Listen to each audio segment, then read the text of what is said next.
All right, hey everybody, we are live Friday night. I am on the road, doing this from the road in my hideout right now. Hope you guys can hear me okay. Just give me a one in the chat if you guys can hear me. Give me thumbs up, a flex signal, whatever you can. I'm trying to make do on the road for some birthday celebrations this week.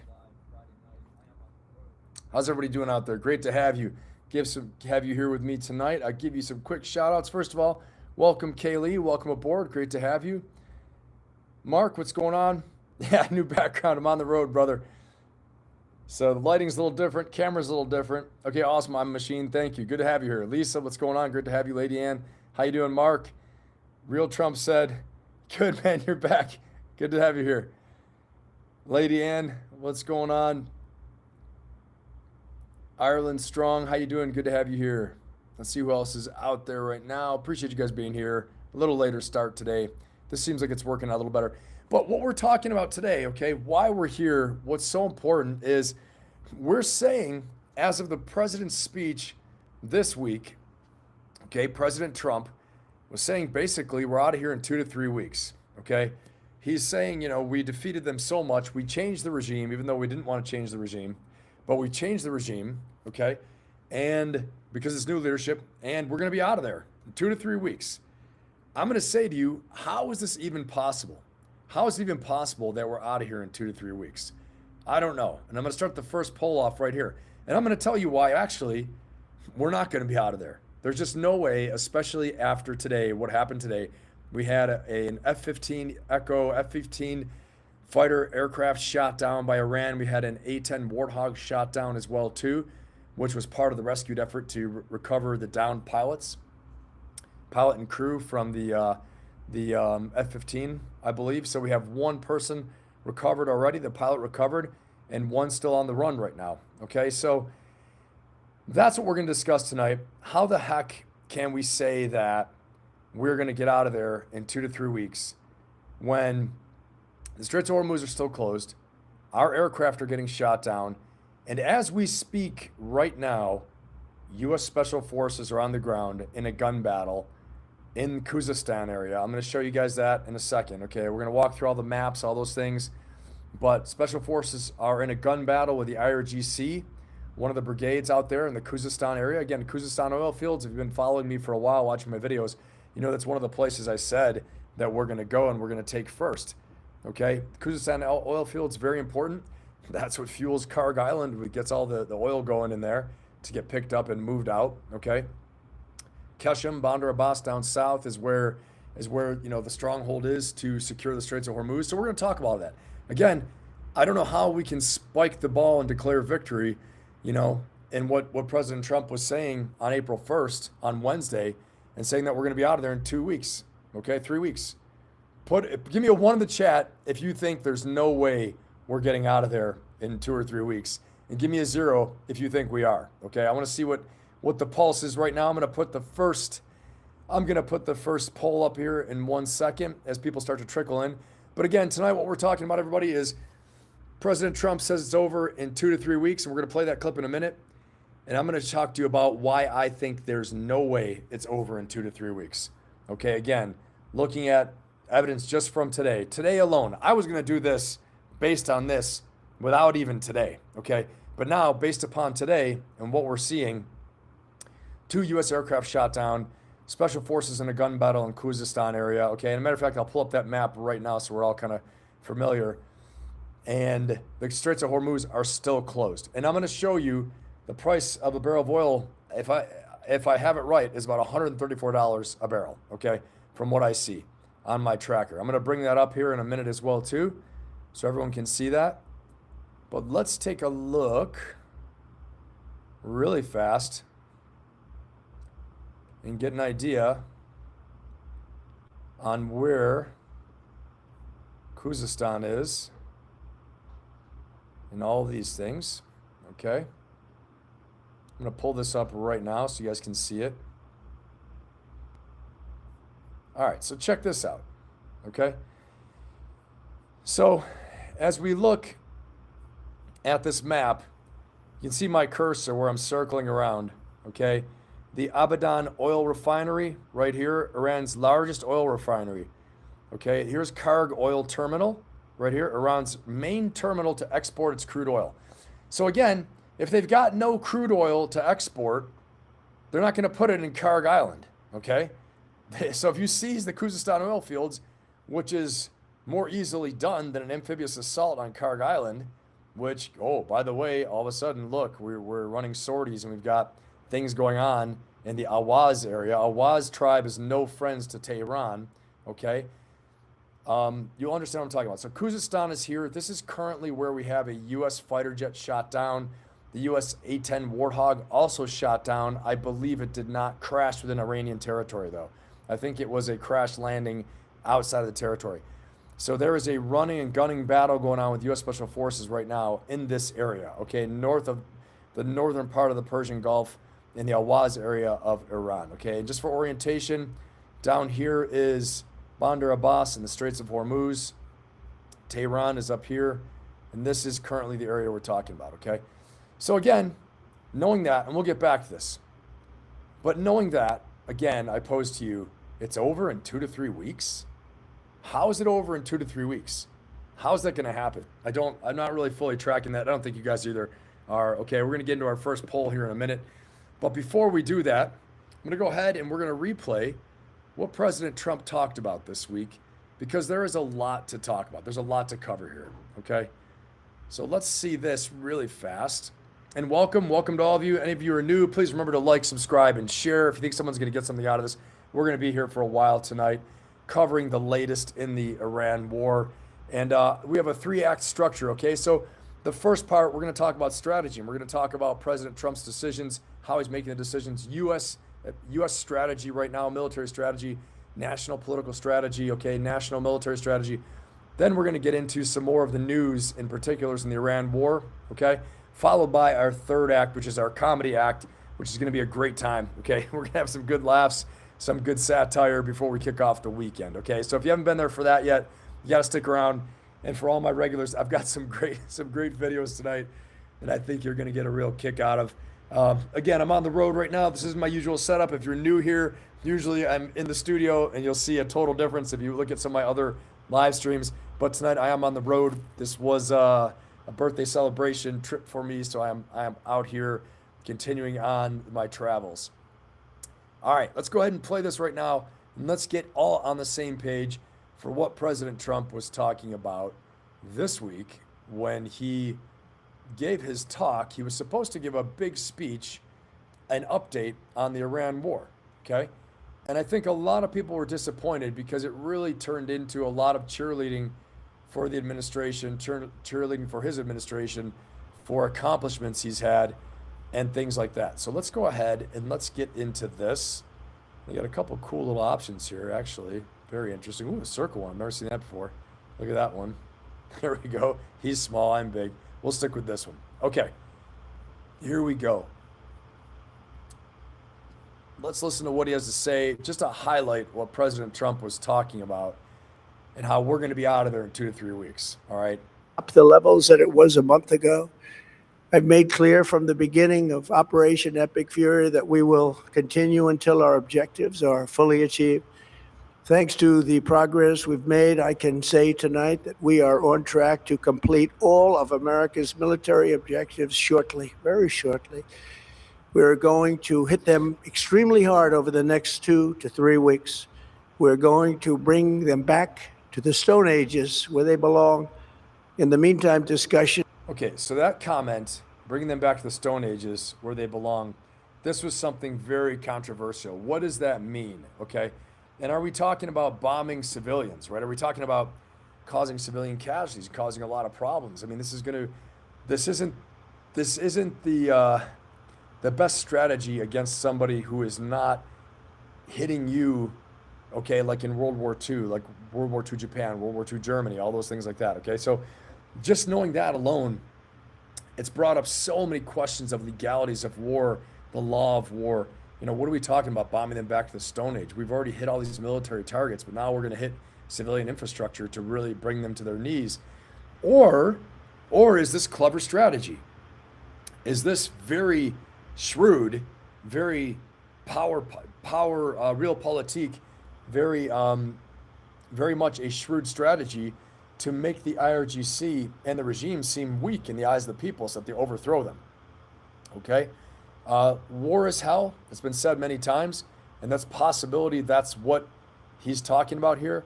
But I would just say it's lots of confusion because I think we as the American people were expecting some clarity on Wednesday, April 1st. And what we got was a whirlwind tour of all the accomplishments of his administration and some talk about Iran. But the overall point I took away, I don't know if you took away the same thing, was that, hey, in 2 to 3 weeks, this thing is going to be done. And in 2 to 3 weeks, we're going to be out of here. Okay, it's not going to be that hard.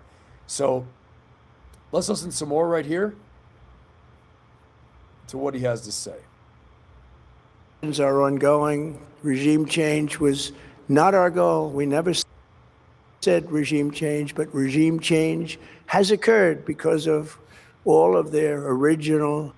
But fact checking this, okay, he said 4 times he talked about unconditional surrender in 4 different times, okay, maybe more than that. But 4 official speeches that I was seeing, he talked about unconditional surrender, Truth Social posts, all these different things. And again, we're sending very mixed signals because when we talk about unconditional surrender, we talk about regime change, we're talking about not having the same system of government, not having the same system, not just a turnover of people, because if that were the case, we would say that the U.S. political system has regime change every 4 years, right? Which we don't, okay? It's a changing of personnel, but the system of government and the political structure still remains in place. So they talk about regime change, unconditional surrender, and maybe they never mentioned regime change specifically. Unconditional surrender, I mean, to me, is when you're surrendering the entire country, giving up power. You're going to allow for a new group to take over power. So again, I go back to my initial thumbnail, right? It's over. How is it over? How? Okay, it's over soon? When? How? Okay? And then next, we're going to really talk about why the U.S. won't be leaving soon. Okay? Do I wish this were going to be over soon? We could just get out of there? Yes. Yes, I do. However, with the Straits of Hormuz closed, okay, the IRGC can declare victory. The regime is intact. They'll just rebuild. There's word on the street right now that they've executed 650 prisoners over the past few weeks. Dissidents, people they thought were a threat to the regime. So they're executing people. So really, it's gotten worse. It's gotten worse for the people on the ground, the Iranian people, okay? And I know it's sad to say, and I'm not one of these people that I'm trying to just bash on President Trump, bash the administration. I'm saying these are the facts from the information I've gathered, okay? So this is a harsh reality to face that, yes, we've dismantled their power projection, their major capital assets, their naval shipping, their intercontinental ballistic missiles, okay? Their theater and regional ballistic missiles. They have a missile that can fly 2,500 miles, okay? Almost hit Diego Garcia, just missed it. They have nuclear weapons program. They've got drones. They've got suicide boats, all these things. We've taken out a lot of their power projection capability, true, but not all of it, okay? They just shot down one of our aircraft. They are still firing missiles. They are still closing the Straits of Hormuz. And if you saw footage, there's some footage out there of how they're responding to our aircraft doing the search and rescue for the downed pilot. And we're going to get into that too. Volleys of small arms fire, okay? This is a small arms, tactically highly armed country. Okay, the Besieged militia is around 500,000 people, all armed. The RGC is 200,000, all armed. Okay, the regular army is a few 100,000, 200,000 or 300,000, all armed. So we're talking around 1 million people, 800,000, 1 million, around there, all with weapons, small arms of different varieties, but also crew-served weapons, machine guns, mortars, probably a lot of tactical vehicles too, that we can't account for. That just like in Iraq, when we scatter them, we come in there, we swat the pile, right? The flies all go flying away. But then they come back as insurgents. And that's why I'm saying this is a very, very hard nut to crack for a country of 90 million people and crazy hard terrain, all right? So And I think some accountability in, truth in advertising. We're out of here in 2 to 3 weeks. We could be. President Trump could just say, hey, we're going to leave. We're going to leave in 2 to 3 weeks. But what does it do to American credibility? Okay, what does it do to the global economy? What does it do to our partners and allies? Okay, all those things like that. There are many, many considerations to make. Let's keep on listening here. And again, as always, put your comments, your thoughts in the chat, and I will get to them as we go. Leaders, death. They're all dead. The new group is less radical and much more reasonable. Yet if during this period of time no deal is made, we have our eyes on key targets. If there is no deal, we are going to hit each and every one of their electric generating plants very hard and probably simultaneously. We have not hit their oil, even though that's the easiest target of all, because it would not give them even a small chance of survival or rebuilding. But we could hit it, and it would be gone, and there's not a thing they could do about it. They have no anti-aircraft equipment. Their radar is 100. Well, we know that's surprise, surprise. That's not true. After today, we just had two of our aircraft shot down. So again, like I was saying, small arms fire can bring down an aircraft. Okay, so usually not a fighter jet, but if they start getting lazy and flying too low, there are many things that can take out a. I don't know if it was a surface-to-air missile. I don't know what it was that took it down. So maybe one of you can look that up and put that in the chat. But aircraft are vulnerable if they fly down, if they fly too low. Okay, let's see what we got in the chat here. Yeah, hey Nick, what's going on? I see you. This makes mission accomplished seem like a reasonable stunt. Yeah, 100%. According to Larry Johnson, CIA and State Department, first war rifleman on Napolitano's podcast says F-15, A-10 shot down. Yep, Air Force. Yep, they are. They're out there, right, searching for him. Hey, what's going on? Good to have everybody here. Let's see here. Tiam, is it? Good to have you. Yeah, A-10 is very slow. But that's what I think. Hey, thanks, Ireland Strong. Appreciate that. Thanks for the birthday wishes. Yeah, that is very slow. And they have some armor on them too, I guess. But again, if you start believing this, you start believing that there's nothing, nothing's going to touch you. You start flying lazy. You start flying vulnerable. And then we get shot down, right? Bad things happen. Okay, so President Trump's saying all these things, right? Saying basically that, we're gonna get out of there in 2 to 3 weeks. I think it's gonna come up here in a second. Let's listen. 100% annihilated. We are unstoppable as a military force. The nuclear sites that we obliterated with the B-2 bombers have been hit so hard that it would take months to get near the nuclear dust. And we have it under intense satellite surveillance and control. If we see them make a move, even a move for it, we'll hit them with missiles very hard again. We have all the cards, they have none. It's very important that we keep this conflict in perspective. American involvement in World War I lasted 1 year. Okay, again, this is one of those things where, like I said, hubris in war, where you think that you have everything under control and you think that no one can touch you. When you think that, that's when you're most vulnerable. And this is exactly what just happened, in my opinion. We thought no one could touch us, okay? And this goes for you too. Again, the purpose of this channel and this podcast is to upgrade your life, the Ferocious Optimist podcast, right? And what I do as a strategist, a leadership and life strategist, okay, business strategist, all those things like that. I'm connecting strategy all the way from the strategic, operational, tactical levels. And the tactical at your own personal, energetic level as a leader, okay? And the thing is this, when you start believing your own hype, you start reading your own press, thinking you're so untouchable, so good, that's when you better check six, okay? You better check six, and you better look and see what are the assumptions you are making, okay? And typically, if you're new here joining us, typically our first segment, our first act of our show, we're talking about leadership lessons and also about decision-making lessons and what takeaways we can all have from the major events out there or from a leadership profile. And so what we're doing today is talking about what's going on with President Trump's speech on Wednesday okay? And how he's declaring victory, saying it's over, and it's over very soon, but I think it's far from over, okay? As we can see today, just from having the F-15 shot down, A-10 Warthog shot down.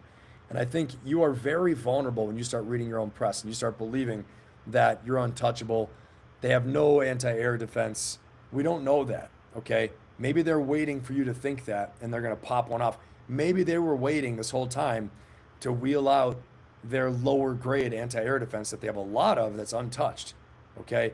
Now when we start flying lower, start flying low and slow, boom, they pull it out, which is what they did, and they shot 2 aircraft down, okay? You know, and you saw then the search and rescue mission, there was a C-130 escorted by 2 helicopters. That's how they recovered 1 pilot, but flying very low, very susceptible to small arms fire. Machine guns were cracking off. This was all local Iraqi footage, okay, or local Iranian footage as I was there.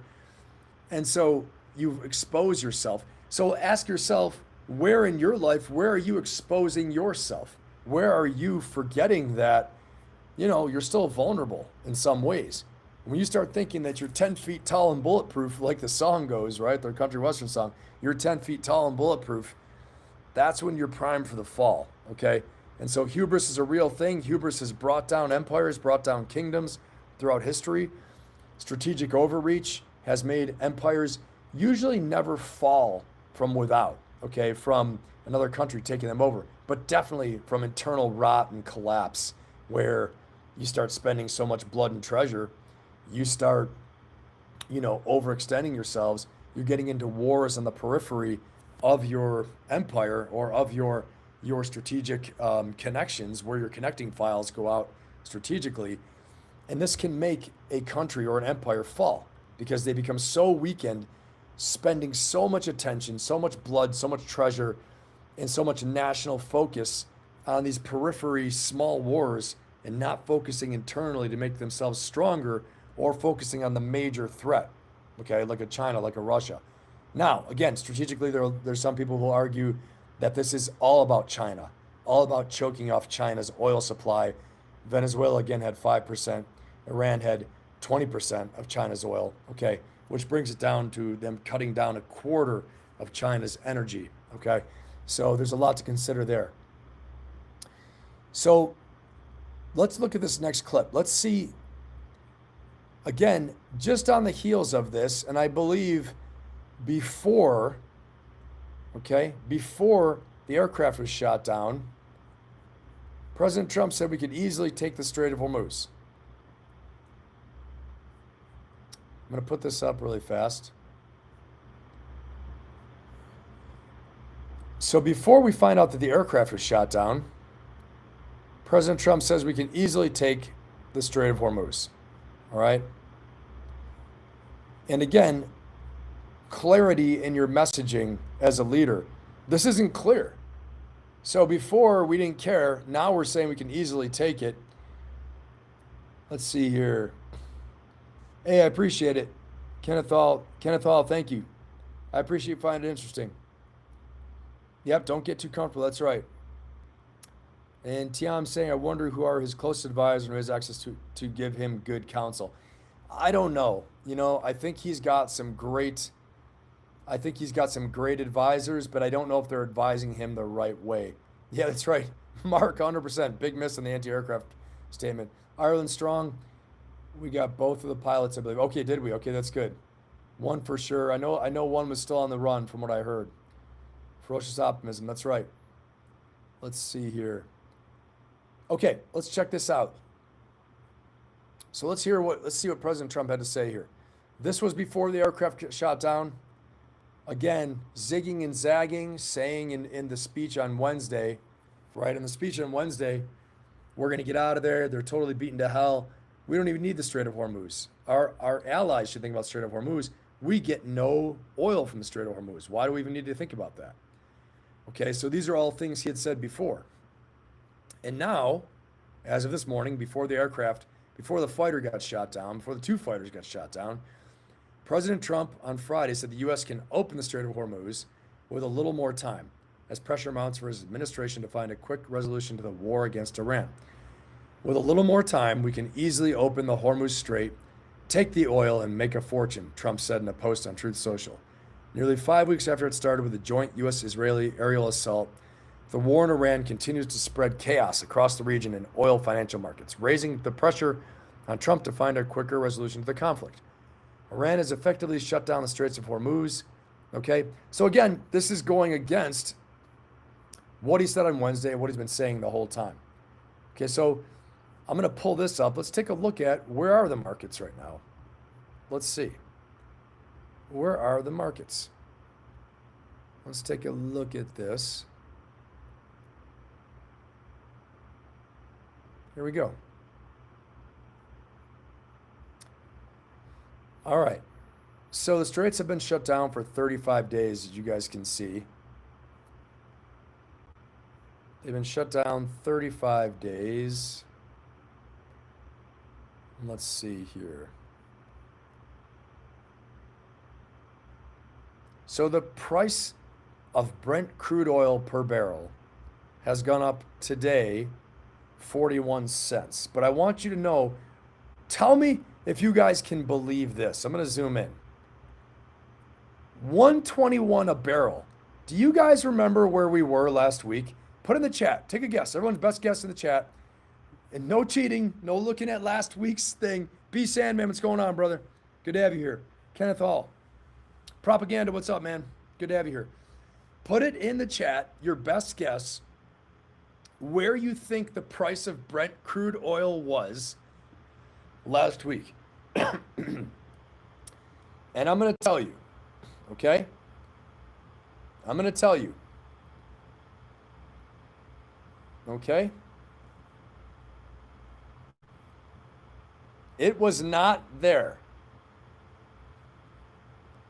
I'm going to tell you, it was not 121, which is nuts. 91. Now it's down to 91. Okay, let me see. Something happened here. I think this has to be updated. But the last one, we are pushing towards, from what people are saying, we're pushing towards 150 a barrel. Okay? Which is absolutely nuts. And let me see, do you guys have anybody do any ChatGPT? Okay, 108. Right, 108. Last week, 110. 85 per barrel. 109 a barrel. That's right. Okay. So we've gone up quite a bit just from these things that have happened this week. And you guys fact check me, put it in the chat. Look it up on ChatGPT and see, where were we last Friday? Where are we today? Star, you say 101. Drink some more water. Yeah, I know I have to, right? So take a look at this though, guys. I want to see, where were we last week and where are we today? Because my tracker is going a little kooky here. Let's get this tracker updated. Okay, 5 ships are transitioning right now.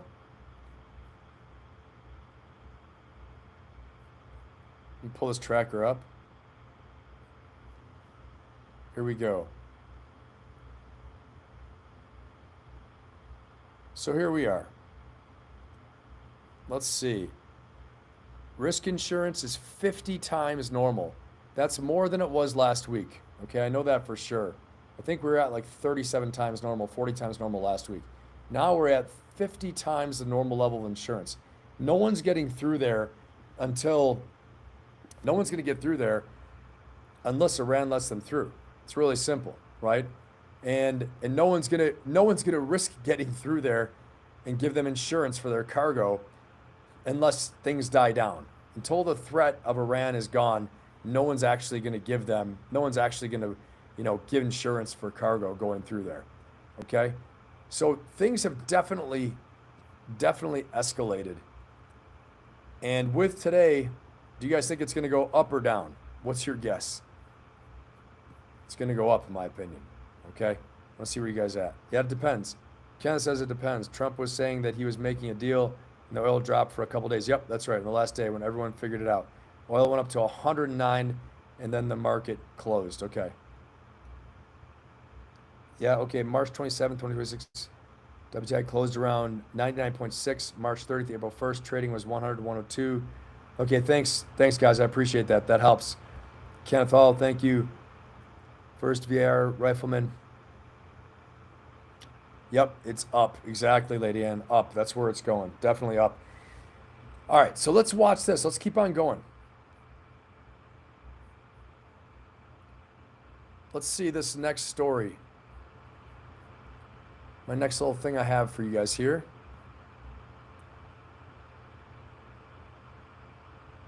Let me put this up. Okay, we're going to get right into this main story of the F-15s being shot down. And again, this was like something I didn't even expect. I was going to talk to you guys about how we're not going to leave. We can't leave, okay? How we can't even think of leaving. We won't leave under the current conditions. And then, all of a sudden, this happened today. We're getting aircraft shot down. Now, if we get engaged more and more in gun battles there, if they cause more damage to us, this is something that's going to draw us further and further in. You know, unfortunately, that's the way I see it right now. Okay, I hope I'm wrong. I really hope I'm wrong, but I don't think so. I don't think so. Because if we start taking damage from them, we're going to want to get payback to show that we are the strongest tribe, to show U.S. credibility, and not just cut and run. Okay, unfortunately, that's a part of it. All right, let's listen to this. NBC News has learned that one American pilot was rescued by the U.S. military after an F-15 U.S. fighter jet was shot down over Iran. And that pilot who was rescued is still, in fact, alive. That is according to a U.S. official. Another American pilot is still, though, unaccounted for. I want to bring in our senior national security correspondent, Courtney Cuba, who's standing by for us. Courtney, this is a fast-moving story here. What are we learning? Yeah, so at this point, it's literally developing minute by minute. According to a U.S. official, it does appear that this F-15E, it's often known as a Strike Eagle, that it was shot down by Iran. It's deep inside of Iranian territory.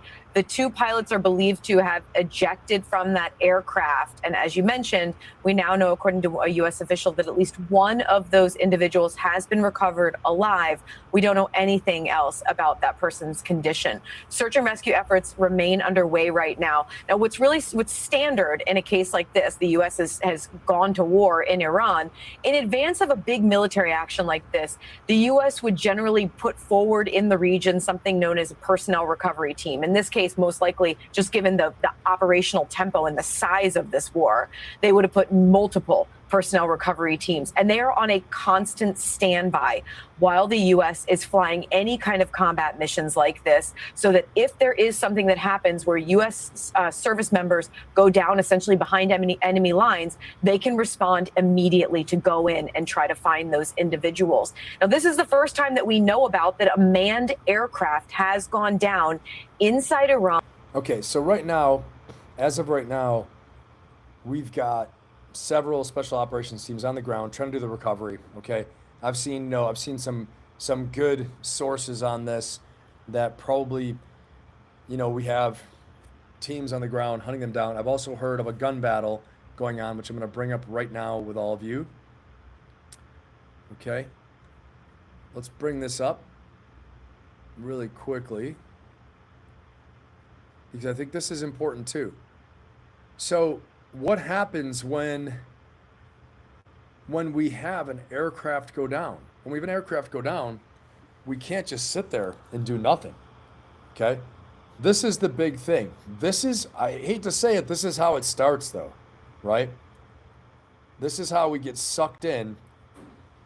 Now, God forbid if we lose some people on these rescue missions, and the pilot as well too. Apparently, the RGC has put a bounty on the pilot's head.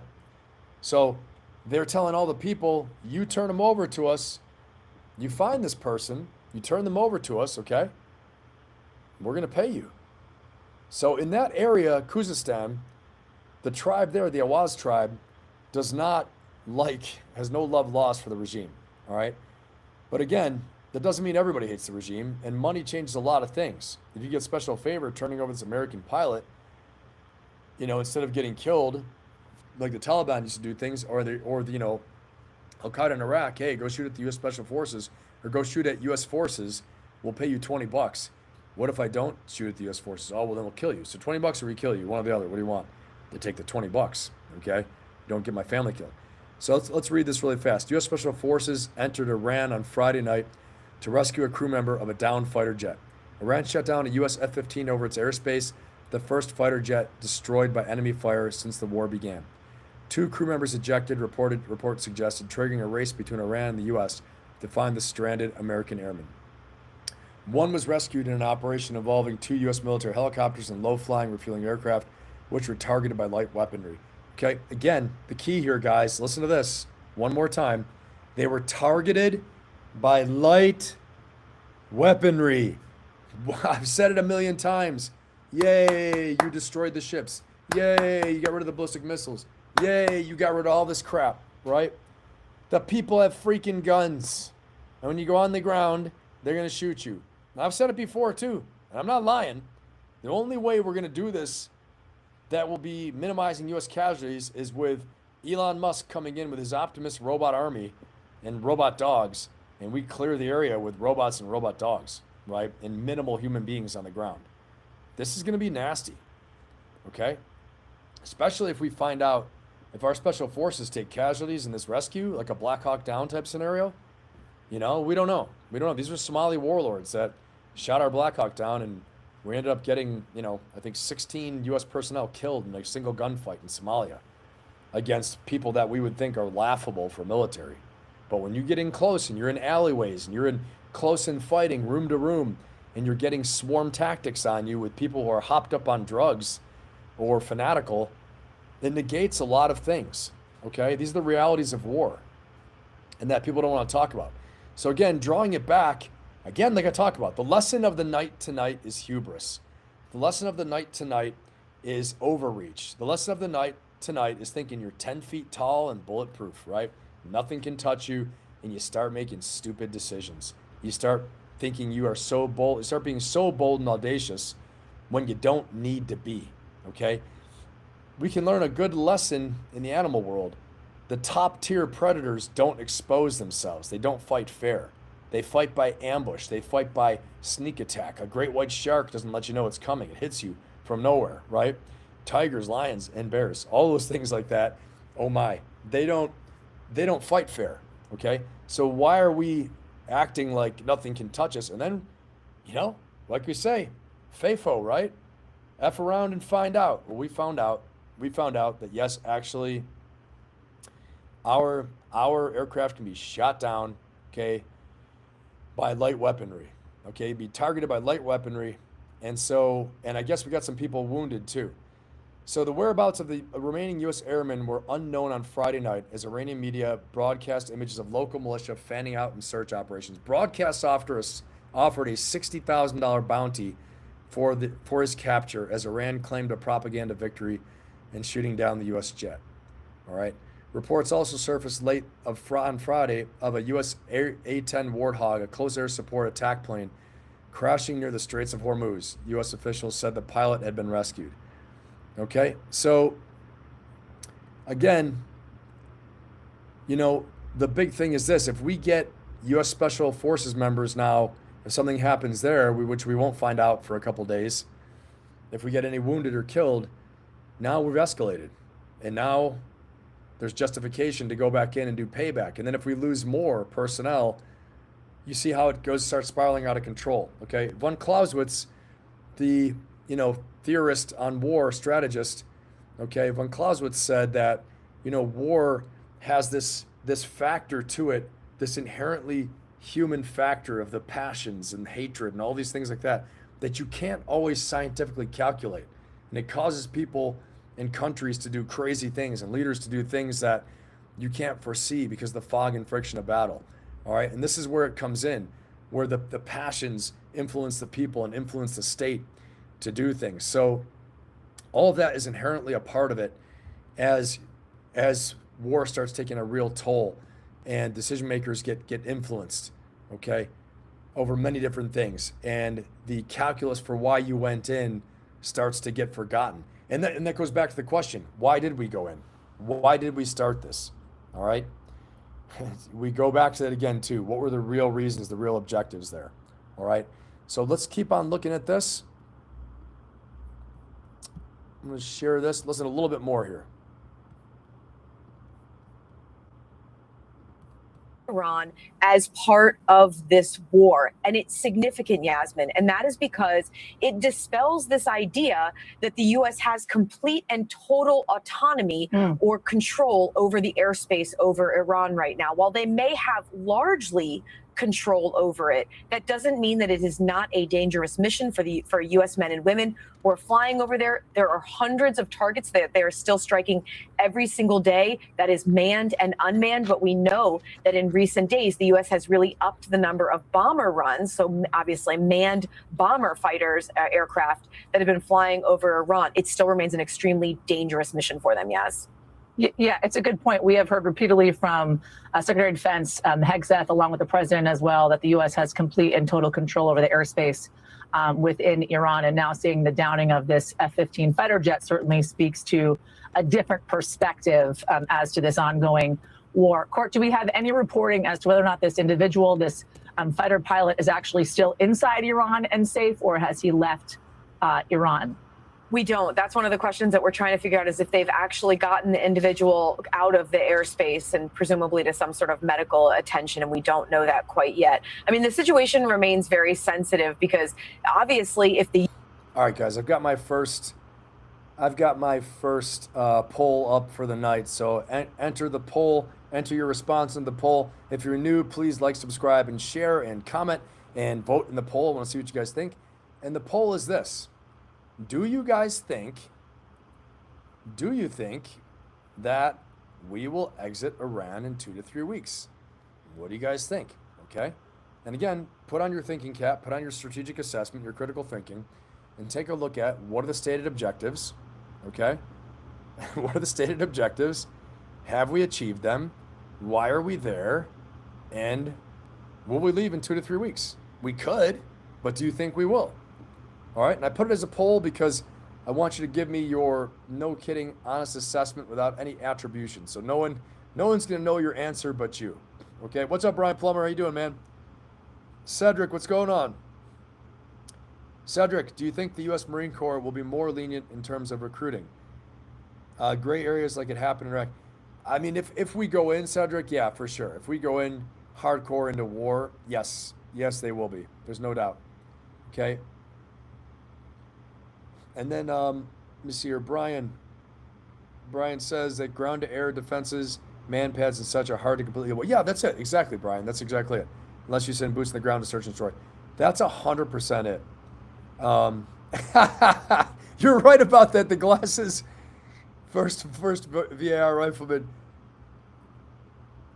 Yeah, there's a lot of downed airplanes already, 100%. Okay, that's a no. Yeah, I agree with you, Ireland Strong. But the glasses are pretty crazy. That is for sure. So, all right, guys, let's take a look at this. And as we go, we're going to do assessment and talking. And again, the big thing is this. We're answering the question, is it over soon? According to what President Trump said on Wednesday, he said we're going to be out of there in 2 to 3 weeks. We're almost totally complete, right? We've obliterated them. We've wiped them out. It turns out we haven't. Now we have evidence that we really haven't. Okay, it could be that, or it could be that. It could be the fact that they are not totally done, or it could be the fact that they got lucky because we got lazy and sloppy. That's another thing too. Okay, like I said, you start thinking you're 10 feet tall and bulletproof, you start making mistakes. So check 6. When you're starting to feel real comfortable, this goes for all of you, okay? And again, this is coming from Coach Ben, all right? As a leadership and life coach and as a strategist, an executive strategist, right? So you got to check 6. When you think you're getting all fat, dumb, and happy, everything's going great, check 6. What are you basing your assumptions on, right? Do you have faulty assumptions? The U.S., we went in my opinion, we had erroneous assumptions. We had faulty, bad assumptions. We believed the regime would fall apart after a couple weeks of bombing. It's been 6 weeks, man. It hasn't, right? We're going into the 6th week. It has not. So the original timeline's over, right? We're going into the 6th week. Correct me if I'm wrong, guys. That's what I see. Okay. Again, welcome to Smartest Chat in YouTube, best chat in YouTube. Welcome. This is the best chat in YouTube. Don't make, it's not coming from me. That is coming from everybody who's a visitor here. So if you're new here, welcome aboard. Enjoy. It's a great group of people. That's not because of me. That's because of them. You guys are the best, this best chat, and the way you guys handle everything in there, and how, you know, how supportive you guys are of each other. People can argue, you can debate, you can disagree, right? You can disagree with me, but we do it in a way that, you know, helps us all to learn together and creates a cool environment without being, you know, too nuts. So too many times you see so many negative people out there. There's enough negativity in the world as it is. Let's try to learn and grow and see what we can take away. Again, the point is, what can you take away for your own life for this? Whether you feel like you understand the situation better, whether you feel like, you know, you learned a lesson for decision making that can help you in your life. You learned about risk management that can help you for your life. You learned about, you know, being brave, being courageous, whatever these things are, pushing through fear. But we don't want to just watch it just to consume it and make us angry or make us afraid like it's entertainment. Take something away from this. That's the point of the channel, okay? So anyway, round of applause for the entire chat because you guys are absolutely awesome. Give yourselves a round of applause out there. And if it doesn't seem like it's wanting to cooperate right now, hold on one second. There we go. All right, give yourselves a round of applause. You guys deserve it. The best chat on YouTube. You have earned it. Everybody that comes and visits here says the same thing. So we want to recognize that because I am very proud of that fact. Fantastic. All right. So if you're new here, subscribe. It's not going to hurt you. Not going to steal your soul. Nothing's going to happen if you subscribe. Like, share, comment, all that stuff. If you know somebody who'll get something out of this tonight, go ahead and just, you know, hit them up for this. Share it with them so they can get in here. This is not my usual backdrop. If you're new here as well too, I'm on the road right now from a birthday celebration, and so I'm on the road, but the show must go on. I want to make sure I went live for you guys and I show up, okay? Because that's my dedication to all of you. You guys are dedicated to me, and we got each other like that. All right, let's check this next clip out here. Let's keep on rolling to figure out what the hell is going on, right? Let me get this next one here.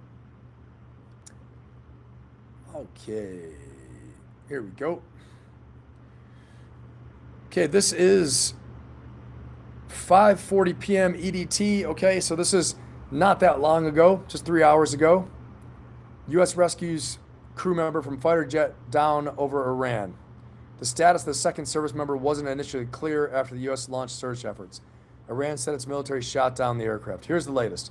U.S. aircraft downed. We know this already. The status of the U.S. service member remains unknown after an F-15 fighter jet was shot down over Iran. The jet's other crew member was rescued, U.S. sources told CNN. Iran also struck a second U.S. military plane Friday, forcing the pilot to eject after making it outside Iranian territory. Okay, that's the A-10 Warthog.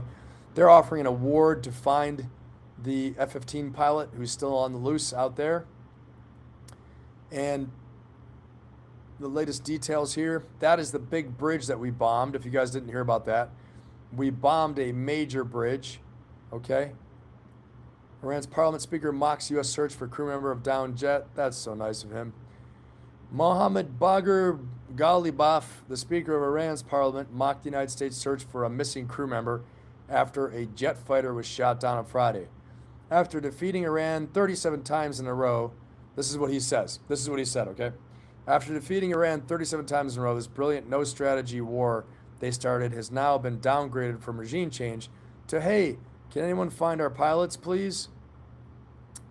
Wow, what incredible progress. Absolute geniuses, he continued. Isn't that so funny how someone, especially like a theocratic regime, how they can dip down into behaving like internet trolls out of nowhere. And he's resorting to mocking, trying to mock us, which is really, you know, marketing is key, right? They just decide that they're going to start behaving like an internet troll, and that's going to get attention to his posts. It's unfortunate. Rage baiting is a real thing, even in politics. It's kind of funny because before it would always be very stodgy, very stiff language. We denounce the U.S. and their terrorist regime and what they've done and blah, blah, blah, blah, blah. Instead, he's like, wow, geniuses, good job.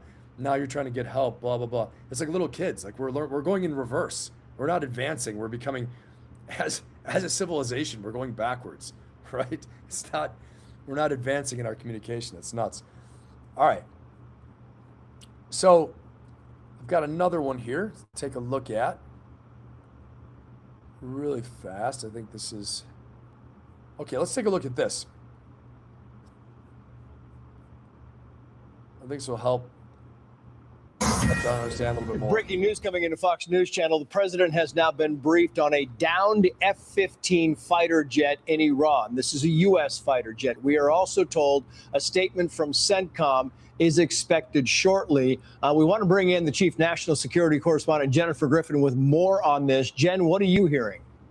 Well, Trace, we had some details of this alleged downed F-15E fighter jet that went down in southwest Iran. It's in the province that is actually closest to Karg Island, which we've been hearing so much about.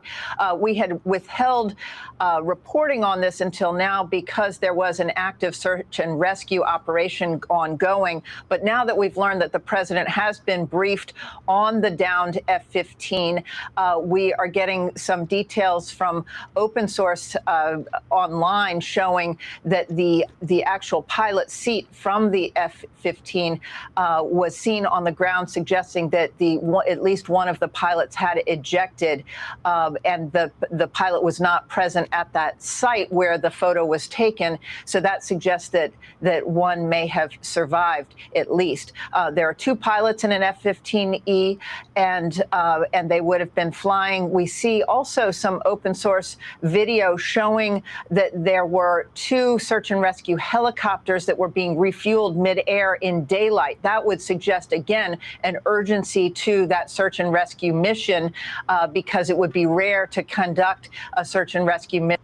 All right, so this is a lot of stuff you guys already know, we've already seen and talked about, but I think the significance, again, of shooting down the F-15 can't be understated or overstated. Let's see what questions you guys have and jump in the chat really fast here. Let's see here. Let me see. Jimmy Johns, what's going on, man? Good to have you here. Let's see. Brian Plummer, why is the president being briefed news? That's a given. Yeah, 100%. Journalists are so bad these days. I know. Why all this come? That's right, exactly. Well, they're keeping me in business. That's good, right? Make my channel grow. Kenneth Hall says whatever Trump says is probably the opposite. Well, maybe in some cases, right? Let's see here. Brian, honestly, not as many aircraft down there. I first thought it would be brought down. Yeah, I agree. No, I agree. That's the first one, which is surprising. Honestly, I thought we would have more shot down too. It's pretty intense. Pretty fortunate that we didn't lose more, actually. Let's see what else we got here. I think Iran's Persian population, first VAR rifleman, is more advanced and not all Shia radicals. Yeah, I agree with you. They have been smart people for a long time. But you got to, yeah, I agree with you. Right now I'm reading Rome versus Persia, the 700 years war. Cool, 700-year rivalry. That's a great one. So the only thing I think is this. When you have a country of 90 million, I think we can look to see 20% of them are pro-regime hardliners, right? So that's still, we're still talking 18 million people. 18 million, a million of which are totally armed to the teeth. And then probably only 9 million are part of the government. Maybe not even, maybe 4 or 5 million. With a million armed people, the other 80 million are just people in the country who don't care, right? Who'd rather just live their lives. I think it's hard because if they're willing to kill at an industrial scale, it's a real problem. One of the things that there's a study done that shows regimes that survive, these fanatical regimes like this that will survive, are ones that are willing to kill their own people at an industrial rate, meaning they're willing to go ahead and kill thousands of people to put down protests, thousands of people to protect their power. And this regime does it. This regime is not afraid to do that, and they've done it over and over again. Okay, so that's nuts, but they're doing it for sure. And so unfortunately, that shows that they're probably going to retain power unless they get ousted, unless they get pounded out of there. Okay. Brian, the bummer for us is that no country is armed like us. No, that's right. So we have to do it. That's right. That's a great point. A great point. Yeah. Guys, put in the chat if you think, I want to see what you guys think. Let me know if you think that this shooting down of a U.S. aircraft 2 U.S. aircrafts if this is going to be a turning point. Give me a 1 if you think this will be a turning point of some sort. Give me a 1 in the chat if you think this will be a turning point of some sort. Give me a 0 if you think we're going to brush it off and just keep rolling business as usual. Again, a 1 in the chat if you think this is going to be a turning point of some sort, and give me a 0 if you think that this is going to be just business as usual. Okay, I want to see where we're at like that. Let's see where we're at with our poll. Will we exit Iran in 2 to 3 weeks? 16 votes 14 minutes ago. 100% no. Okay, guys, if you haven't voted in the poll yet, please vote in the poll. I want to see what everyone thinks. Will we exit Iran in 2 to 3 weeks? 100% say no. Okay, so which makes you wonder, why is our president saying we'll be out of there in 2 to 3 weeks? Well, we all know why. It's political calculus. It's economic calculus. We're trying to make sure the gas prices stay low, okay? You know, the thing is this, that when the price of Brent crude goes up, even if the U.S. is a net exporter of oil, our gas prices will still go up, okay? Because it's the global supply. I don't know how they could fence it off so that U.S. prices stay down when the rest of the world goes up. I don't know about that. But what I do know as a rule, usually the global supply of oil results in what the price at the pump is for everybody, okay? So, and again, some of you are smarter on that than I am, but that's as a rule what I know. Now, that's not to say that we couldn't fence off the U.S. and we could just supply ourselves with our own oil. That could happen too, but it isn't happening right now, okay? Price of oil is still going up.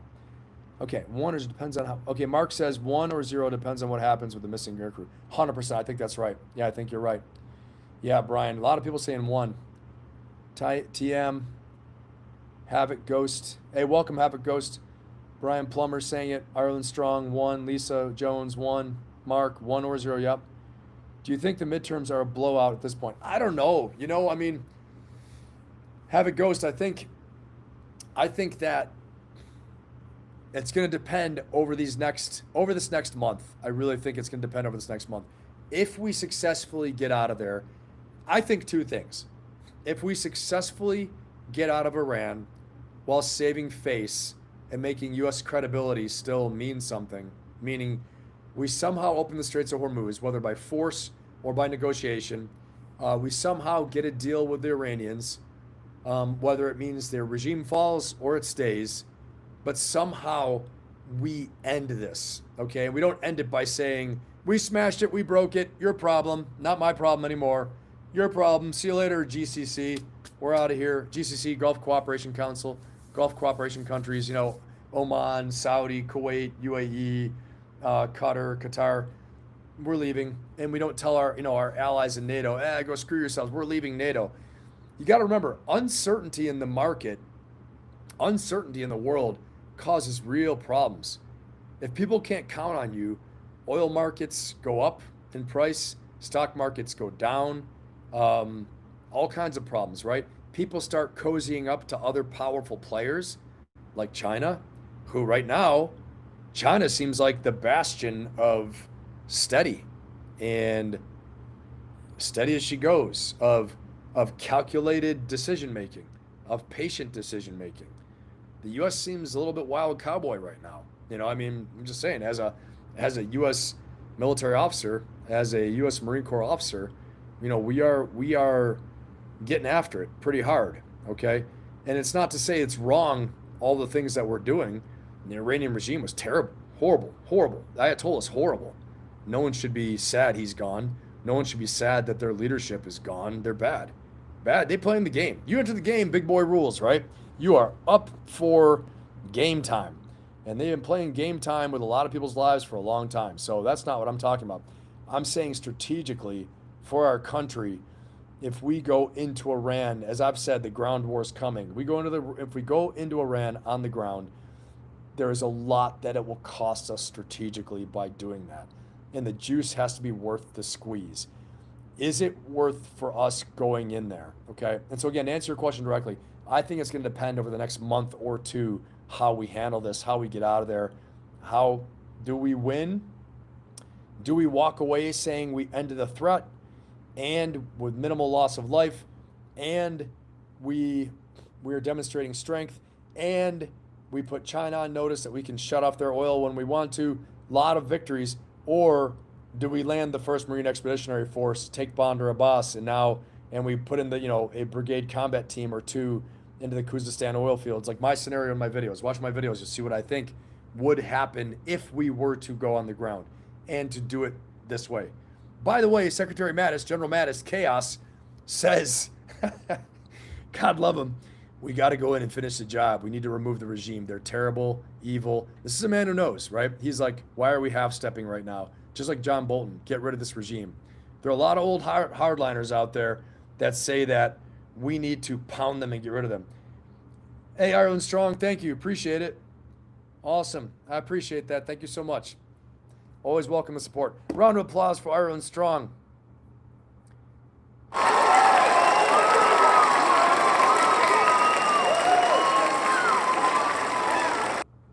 So I think this is super, super important, okay? And I think so the midterms, I don't think they're a wash at this point, but I think if we're still doing the same crap June time, it's going to be hard. But even then, they have time to recover. If we're in the summer, if we're in the summer and I hate to say it, we're getting body bags home, we're getting U.S. service men and women killed, and all this bad stuff's happening, unfortunately, yeah, I think, fortunately, unfortunately, the midterms will be a blowout, I think, and it's going to be really, really rough. But we shall see. We shall see. There's still, it just feels like it's moving at a glacial pace because there's so much to consider right now. Okay, let's watch a little bit more of this. Let me see any more questions in the chat real quick. Let me get in there, guys. And again, the purpose of this channel is to upgrade your life. So please, as you're thinking through these problems with me, think critically, because I want you to think. You're getting a real-time education and study. It's like a laboratory. I almost said like I'm British. This is like a laboratory in leadership. Okay, so for me, I recommend to you, I'm not going to command you to tell you what to do, but I recommend to you, as we talk about these things, think of yourself, okay, if I were in this situation, what would I do? It's a big stuff. President Trump's got the hardest job in the world, okay? Everybody talks a lot of trash and all that stuff. Oh, thank you, Ireland Strong. That's really cool of you. Thank you so much. And so as you go through this, I want you to think, in my situations in my life, it's probably not as complex as President Trump's right now, okay? Because he's the leader we're studying right now, okay? This is the leadership profile we're doing. Love him, hate him, whatever it is, I don't care. We're going to look at his actions, look what he's doing, try to analyze what would you do, okay? And maybe in this scenario or another scenario in your life that is hard and complex for you, okay? How can you clearly, first of all, define what you want? This is the essence of strategy. The essence of strategy is that you clearly define what you want out of the situation, okay? And then you think of the ways you can achieve that thing you want and the resources you have available to achieve it. And if you don't have the resources yet, how can you get the resources or the skills or the abilities or the team?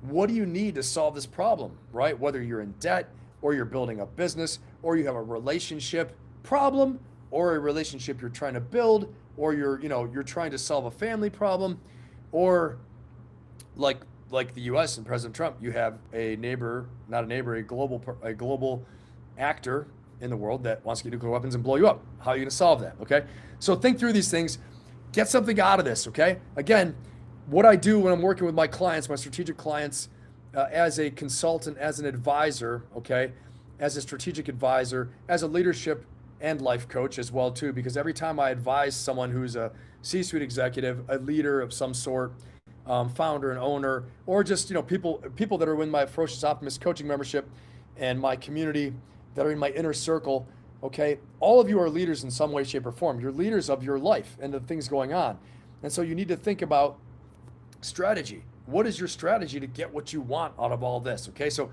don't just be a passive listener.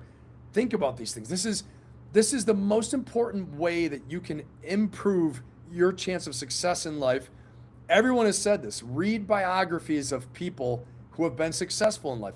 Read biographies of people who have done things that are a good study for how to overcome challenges. Leaders in the world. Well, we're doing a real-time study every week, okay? A real-time study on real problems and how are they handling this. And I don't want to be up here just scaremongering and being like, oh, no, these bastards, and we all get mad together. let's think of, we can do that too. We can get mad and we can call bullshit on things as well.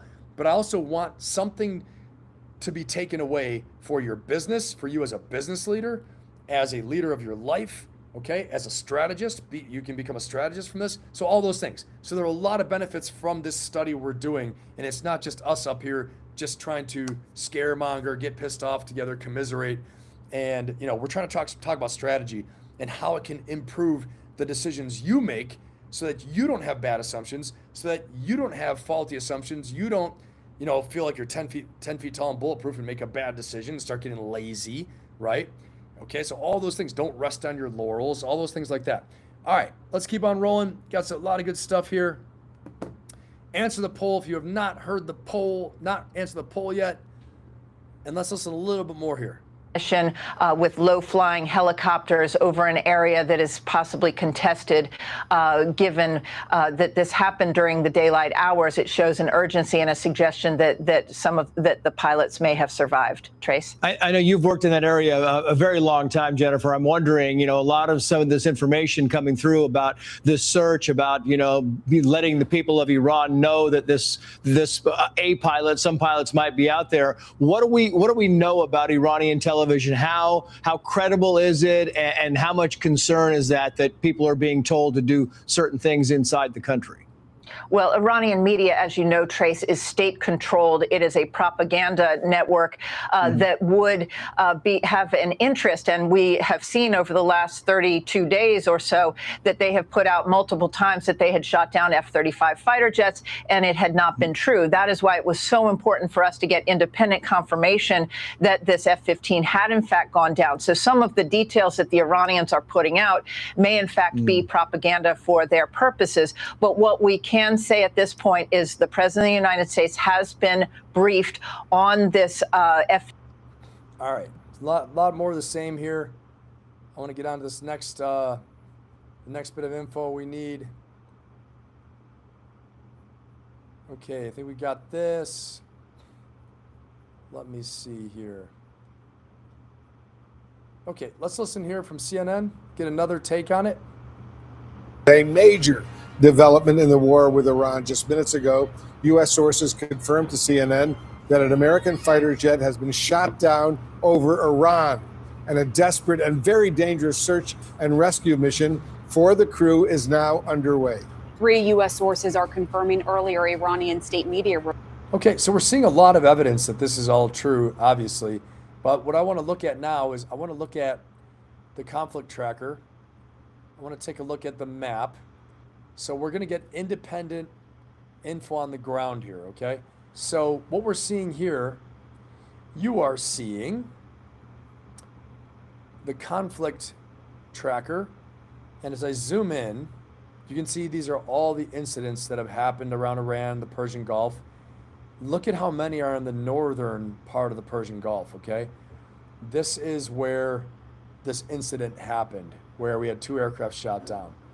Here's what they have right here. 10 hours ago, a U.S. Air Force HC-130J Combat King Combat Search and Rescue CSAR aircraft seen flying extremely low over the countryside of southern Iran. As the search continues for the crew of a down F-15E Strike Eagle. Okay, let's see.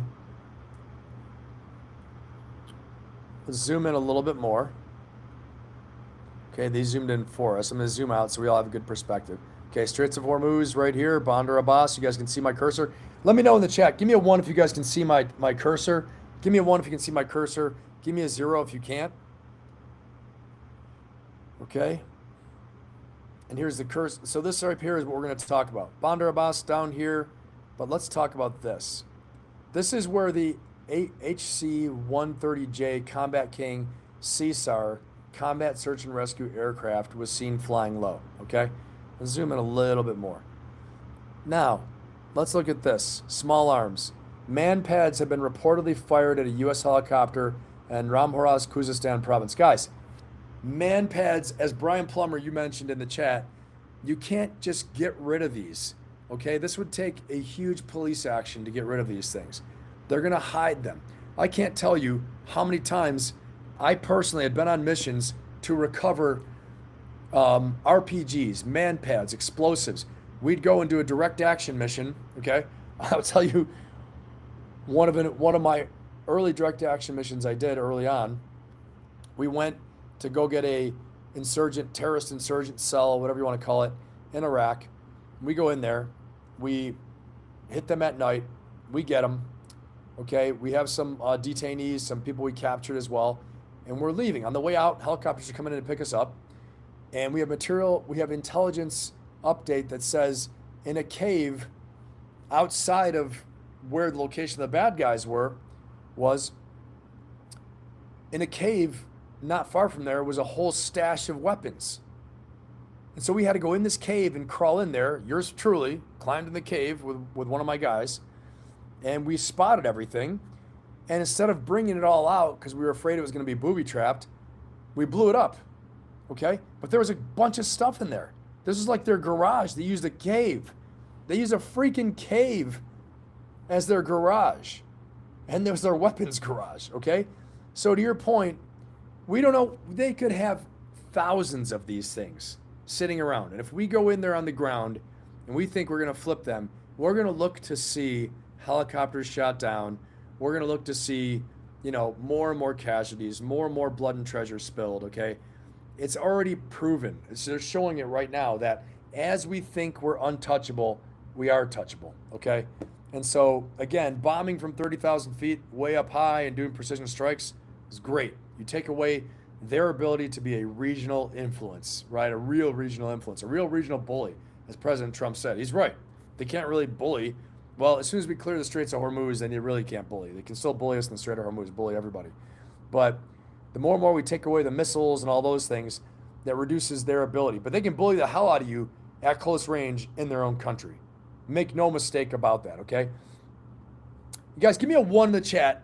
Give me a 1 if you think they have a lot of these man pads in their country. And give me a 0 if you think it was just a lucky shot. Give me a 1 if you think there are a lot of man pads inside this country. Like, man pads are surface-to-air, man-portable missiles, okay? Man-portable, like a Stinger missile is a man pad, okay? Stinger missile shoots down aircraft, man-portable anti-air defense, okay? I believe that's what it stands for. Give me a 1 if you think there are a lot of these. Give me a 0 if you think like, not really, they got lucky. Man-pad, let's see what this is. Iranian state media claims Iran may have shot down another U.S. or Israeli fighter jet, possibly an F-16. 5 minutes ago, guys, this is a 5-minute update. 5 minutes ago, they're saying there's another one, okay?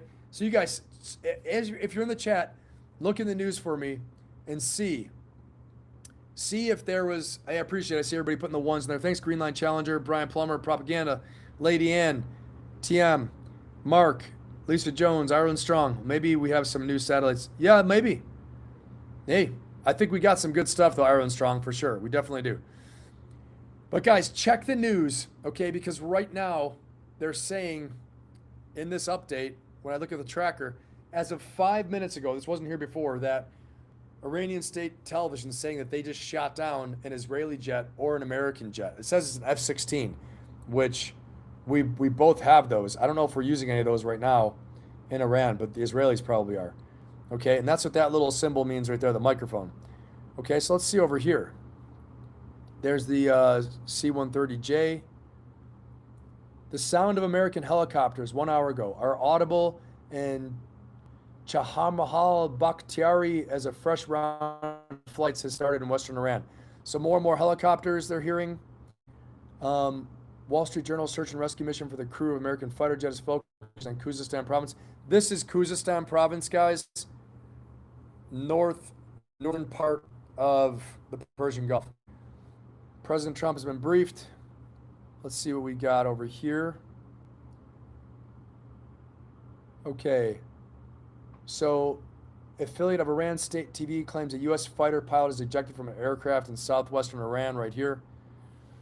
More manpads. Tasnim News Agency reports citing sources. U.S. helicopters are conducting search operations for an American pilot whose plane was shot down by the Revolutionary Guard in Iran. One of the helicopters retreated after air defenses were activated. All right. And then right here, over the Persian Gulf, 2 U.S. aircraft down in the past hours. An F-15E shot down. A U.S. Black Hawk, an A-10 Warthog also hit and went down. During the rescue mission, a Black Hawk helicopter was hit by Iranian fire, but its crew escaped via Iraq. The air war is escalating. The narrative of open skies is now challenged with fire. Okay? And then let's see, and right here, this is near Karg Island. The Iranian Red Crescent warehouse in Bushehr province was attacked by drones at dawn today. Interesting. Interesting, okay? Here's a drone attack. So over here, we're at Kuwait right now. We're looking at Kuwait. A drone attack on a refinery owned by Kuwait's national oil company on Friday has sparked fires at several of its units. So a drone attack in Kuwait. UAE Ministry of Defense, Air Defense has engaged Iranian ballistic and cruise missiles and drones this morning. Okay, so Iran is still attacking Kuwait. It's still attacking places. It's still attacking its neighbors right here. Okay, that's again more drone attacks in Kuwait. UAE, drone attacks in UAE as I was. Here's Dubai. Drone attacks in Dubai and Qatar. Qatar. Let's see here. A ship was targeted near the Straits of Hormuz 30 minutes ago, guys. 30 minutes ago. Tell your damn friends, okay? Get them in here. Forward this to your friends. Get them in here. Remember to like, subscribe, share, comment, please. Helps the channel. If you're new here, welcome. Best chat on YouTube. That's not me. That's all these guys. They do an awesome job of creating a fantastic environment. So there was a ship targeted 30 minutes ago near the Strait of Hormuz, and a fire broke out inside of it. Okay? So they are flexing their muscles. They're definitely flexing. Okay. Grain, steel, fertilizer blocked by Hormuz closure. Overall volumes of crucial goods and raw materials moving through the strait have fallen 83%. Wow. A container ship signaling French ownership has exited the Strait of Hormuz in what appears to be the first known transit by a vessel linked to Western Europe. Ooh, they paid the money. French ship paid the money. That's what it looks like. So I guess President Trump told them to handle it. Instead of handling it, they paid the money. They're like, okay, fine. They paid the $2 million. So what do you guys think about that? Let me get in the chat here. I'm doing a lot of this stuff in this map. Let me get in the chat. Got a lot of ones. Okay, you guys are thinking that. Brian Plummer, I think they have underground ability to manufacture as well as guessing support by China. 100%. I agree with you on that. I definitely agree. Ireland Strong. Well, maybe we have some new satellites. Yeah, I agree with you. Man pads. Okay, Mark, however many they have, it's too many. I agree with you. Let's see here. Okay, Heather King. Hey, Heather, what does Pakistan stand on this? That's a good question. That's a good question. Maybe one of you guys can look it up. Look it up and put it in the chat. Because I could guess and tell you, but I know Pakistan was supposed to do help with the negotiations, but the negotiations never manifested. Let's see here. Hey, what's going on, Rudy? Coming over from Jake's channel. Fantastic, man. Welcome aboard. Zachary, what's the best case scenario from here? Well, let's talk about that. That's a great question. All right. So, what is the best case scenario here? So the best case scenario, guys, I think, is this. The best case scenario overall, I think, first of all, we got to clearly state what our objectives are. What do we want to do right now? Okay? I think, again, the way to get a win in this is, first of all, to not have U.S. forces getting killed, getting shot down, all right? Next of all, we need to get the Straits of Hormuz open, because we need to be able to pull out of this with our credibility intact, okay? And so whatever way we can do that we can extract ourselves from this situation, okay? And Zach, this is your question. Whatever way we can extract ourselves from this situation means get out of this without getting more people killed, our guys killed, okay, U.S. killed, and frankly, minimizing loss of life for the Iranians, okay, for their civilians, and then trying to get the shock of oil and the global economic shocks to calm down, because U.S. credibility matters. The amount of expenditures we've had for this matters, okay? Our credibility matters in the world stage, all these things. And while we're focusing abroad, we're not focusing on domestic issues at home. And you guys all know we got a lot of them, okay? So give me a 1 in the chat. I want to ask you guys, give me a 1 in the chat if you think we should be focusing on Iran. And give me a 0 in the chat if you think we should be pouring more time, energy, and money into domestic issues. I just want to see where we're at, okay? And Iran, when I say Iran, it could also be China, it could be Russia, all those things like that. It's very important. So it's a hard question because they're both important. But domestically, we got a lot of stuff going on that we need to work on too. And I guess the next follow-on question is, because we're focused abroad, does it mean that we aren't focused at home? Does it mean we're not doing our jobs at home? Okay? I mean, I will use the example, the study of Great Britain. When Great Britain was an empire, they fell apart. They lost their status as a global power because they were too worried about wars in the periphery. They were spending on wars, for example, an uprising in Iraq in like 1920. Okay, they had an uprising in Iraq. I think it was after the First World War. An uprising in Iraq cost them, I want to say it was 100 million pounds, which was their entire budget for education for Britain for like 10 years. Okay, and so these have strategic consequences when you aren't investing at home. Okay, like China's investing right now in AI, in energy, in weapons, in being strong, causing connections. China dumped billions into Venezuela. We took it. We took Venezuela over. Did they even blink? No, right? China's invested billions in Iran, okay? Have they blinked? They've said some things. They've given us some démarches and diplomatic poo-poo, but they haven't done much. I'm going to tell you right now, if we leave the regime intact, I think China will come and rebuild them very soon. They'll send them so much money and technology. They'll help them so much because they need them for energy, first of all, but they also need them as a bulwark, a counterpoint, a counterweight against the United States, okay?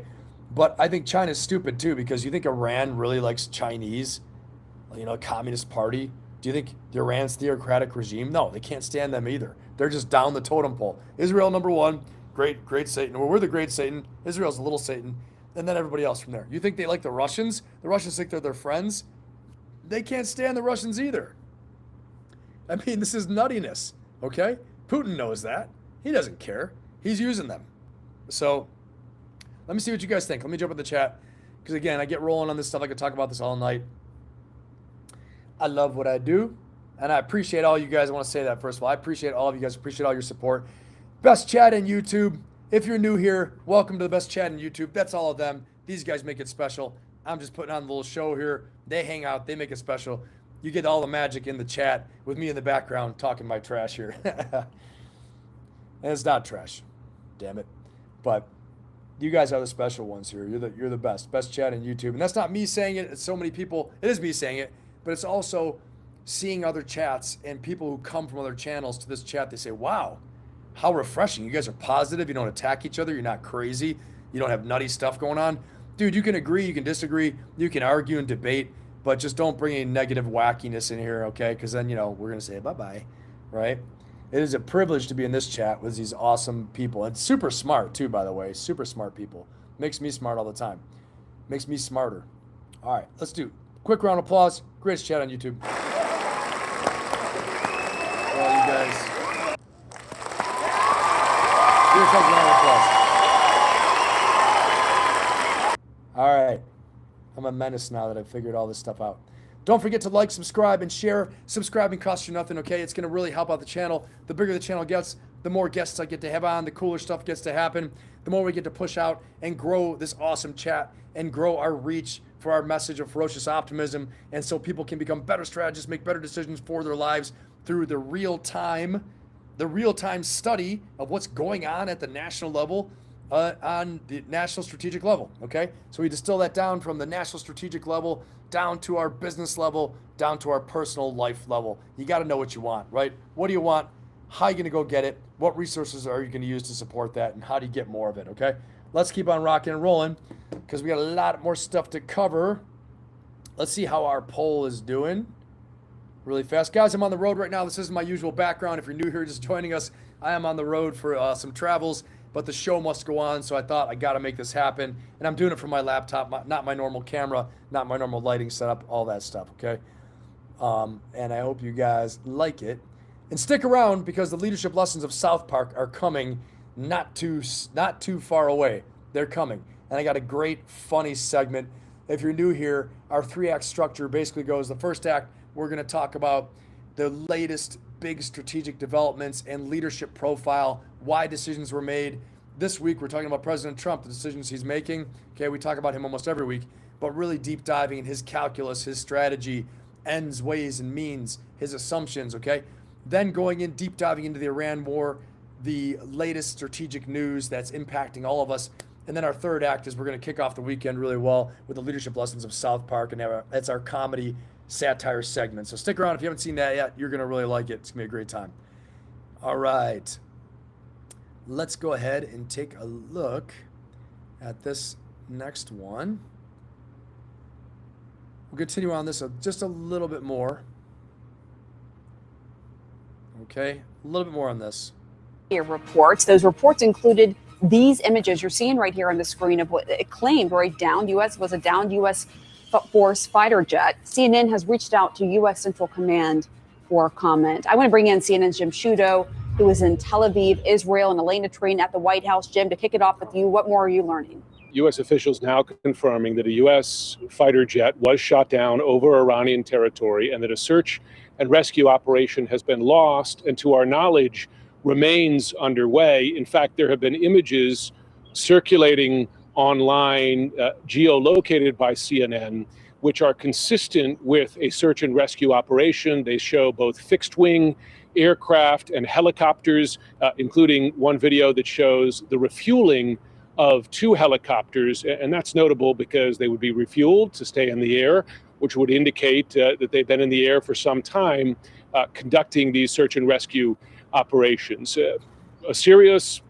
Okay, so if you're not looking at your phone right now or at your computer or at your TV, check this out because these are from sources on the ground. I'm going to rewind this just a little bit.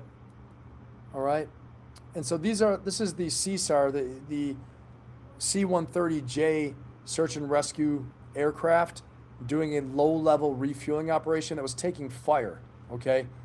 Show both fixed-wing aircraft and helicopters, including one video that shows the refueling of 2 helicopters. And that's notable because they would be refueled to stay in the air, which would indicate that they've been in the air for some time conducting these search and rescue operations. A serious, arguably one of the most serious circumstances in wartime is to have U.S. forces behind enemy lines, shot down behind enemy lines, and to then launch a search and rescue operation, which, though they are trained for, these crews are positioned for these operations and trained for these operations, those operations themselves are dangerous as well because they put additional U.S. forces over Iranian territory in wartime, and where it's already been demonstrated that Iran maintains the capability to threaten the U.S. aircraft, having shot down 1. So those forces will be operating with great care, but also with immediacy to get those pilots safely and in time. We should note that Iranian state TV, as it earlier reported the shoot-down, was exhorting viewers to turn in pilots if they were to find them before U.S. forces do. So one might see. So that's a super dangerous situation when you have Iranian state TV offering a reward and offering, possibly benefit and favorable position, hero status, if they turn in this pilot. Because now you have a massive amount of people on the ground looking for the pilot, and then you start having civilians getting in the way of the rescue operation, where you put our U.S. Special Forces members on the ground in a real dilemma, right? Where you start seeing all these stories from,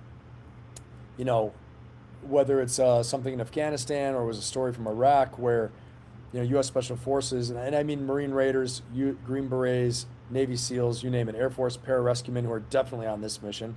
This is their thing, 100%. But, where you put them in a real dilemma where they, they have to make real choices about what to do here, because if the civilians are telling the IRGC where they are, they go back and tattletale, basically. It's such a dangerous situation, where even a highly skilled force of 10, 20, 30 people can get overwhelmed if a 200-man element shows up with gun trucks, machine guns, mortars, all these things like that. And again, these are all things that aren't accounted for in the massive bombing campaign. You're not going to get every single infantry unit destroyed.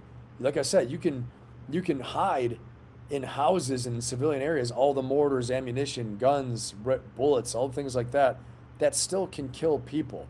Yeah, you might not stop a country or a state or be able to destroy ships or aircraft. Well, they proved that they could. But you're going to cause real problems, okay, for thin-skinned human beings, right? So let's listen a little bit more here. Was something of a race going on, right, between Iranian authorities and forces and U.S. forces to get those pilots to safety. All right, Jim Sciutto, thank you. We hope that they are safe and that they are rescued. We appreciate it. Let's go now to Elena Treen at the White House. Elena, what are you hearing there? Yeah, look, so this is reporting from, 3 U.S. officials, to my colleague Haley Britsky, Kevin Liptak, and I, as Jim laid out, that a U.S. fighter jet has been shot down over Iran and search and rescue is underway. I will note that at this point, there is very little information we actually know about what is happening related to this. We do not know where the plane went down. We do not know the status of the crew on board, and we are not hearing any official word from the U.S. military or. Okay, so this one's a little bit dated. This is from a few hours earlier. Not as good, probably a bit of information on that. Let me get in the chat here really quickly, but first I'm going to throw up the maritime tracker, and we're going to see how things are looking around the Straits of Hormuz. Okay, and are things actually transiting through the area? Okay. Doesn't look like it's so much. Again, the red triangles, these are the oil tankers. Oh, wow. Look at this now. How fancy. They've got major updates with pictures and everything. I don't know if this one's going to have it. Let's see. This one's going to China. Okay. Chinese tanker look like it's getting through. They must have paid the $2 million. So again, Iran is demonstrating right now that they are in command of the Straits of Hormuz, which is nuts to me, honestly. So again, another reason why I say in the beginning, we can't say we're leaving in 2 weeks, because they're exacting a toll on the Straits of Hormuz. Okay? We're not in a position where if we leave this like that and we're asking them to open it and they're not doing it, and we can't force it open, we're not willing to force it open, we take a real hit in our power, okay? And I'm going to get to the chat in a minute. I know I have some questions there. And if you haven't answered a poll yet, please answer the poll. But the question is this, right? The question becomes, Ben, why does that matter? Why can't we just leave in 2 to 3 weeks? Why does it matter that the Straits of Hormuz aren't open? Okay? Well, here's why. If U.S. credibility is damaged and people think we're a pushover, guess what you have to do when people think you're a pushover, okay? You got to prove that you're not. So they will challenge us. And what could this lead to? It could lead to more war, could lead to more problems, could lead to more fighting, more U.S. deaths, attacks on the U.S., bullying, to where they think we're full of shit. We're not going to do anything. And so then we got to prove, no, you got a mistake here. We are somebody that's going to go and fight, right? And granted, we've done a lot of fighting here, but it's a lot of airstrikes and attacks. So there's a reason when you say you're going to do something, they have to really believe that your intentions are sincere. And I'll tell you, the definition of a threat is capability plus intention. If you have a capability, let's say you have a gun. You have a gun at home, but you have no intention of going to your neighbor and blasting them. You're not a threat because you have a gun. So you having a gun does not make you a threat. Now, if you kept saying, I'm going to shoot you one day, I'm going to shoot you, and then you get a gun, well, guess what? You become a real credible threat. Iran was a real credible threat. We're the great Satan, their pledge to destruction of the United States, keep saying it, they keep doing. They would do what they could. Attack us with IEDs, attack us this way, attack us that way. So many different ways, right? They attack, killing people, but they never had a nuclear weapon. So was President Trump wrong to smash their nuclear program? No, he wasn't wrong. Okay, but we got to consider the strategy for what comes next. What do we ultimately want to have happen? Yes, no nuclear weapons. Yes, no ballistic missiles. Yes, all those things. Okay? And if we don't care about regime change, fine. They'll probably rebuild it again in a few years. We have to do it again. All right? But if you allow them to keep the Straits of Hormuz closed, this is elevating them on a number of levels in their perceived power. They're going to stifle the U.S., right? Now, if a coalition comes in with their minesweepers, which is not something we don't have a lot of, and they open it, and the U.S. comes to the airstrikes and pounds the anti-ship missiles, pounds their fast attack boats, pounds all this stuff, then fine, okay? But something like that has to happen. So hopefully this answers part of your question before about what's the best thing that has to happen. That is one of the things that has to happen, okay? And again, we go back into strategy, what I do in my business, right? When I'm working with clients on multiple levels, okay, founders and owners of companies, working with, organizations, working with a lot of individuals too. And in my Ferocious Optimist coaching membership and community, link is in my bio, check that out, love to have you there. Or in the inner circle, we talk about these things. But you personally have to have an idea of what do you really want? And you need to image your way through the battlefield. Think your way through it and say, okay, where am I at now? Where do I want to be? And how much time? And then what are the things I need to do to get there? Okay, A, I want U.S. credibility to be intact. Well, then you have to act with strength. Okay, we also don't want to lose any credibility as a country that performs with values and that, is a bastion, is a bastion of freedom and democracy and all these things. Well, then you have to act that way, right? So your actions have to be defined also by your values and all those things like that. And I know a lot of people can get very cynical and say, oh, not anymore with this administration, blah, blah, blah, all this stuff like that. I know that. I know. What I'm saying is for you personally, okay? These are very complex problems. And when you get into them, especially Straits of Hormuz, on the geostrategic level, lots of stuff to consider. But you individually, you need to think of, and using this as a lab, right? A laboratory. When you have a problem, what do you want to get out of it? What do you want to happen to it? Then how are the ways that you can do it? What help do you need to recruit to do it? We never recruited a coalition for this thing. We didn't set it up ahead of time, say, hey, we're probably going to do something. You want to get on board? Can I get your commitment? Yeah, of course. Donald, yeah, we can do that, right? Didn't happen. So it's a little bit late.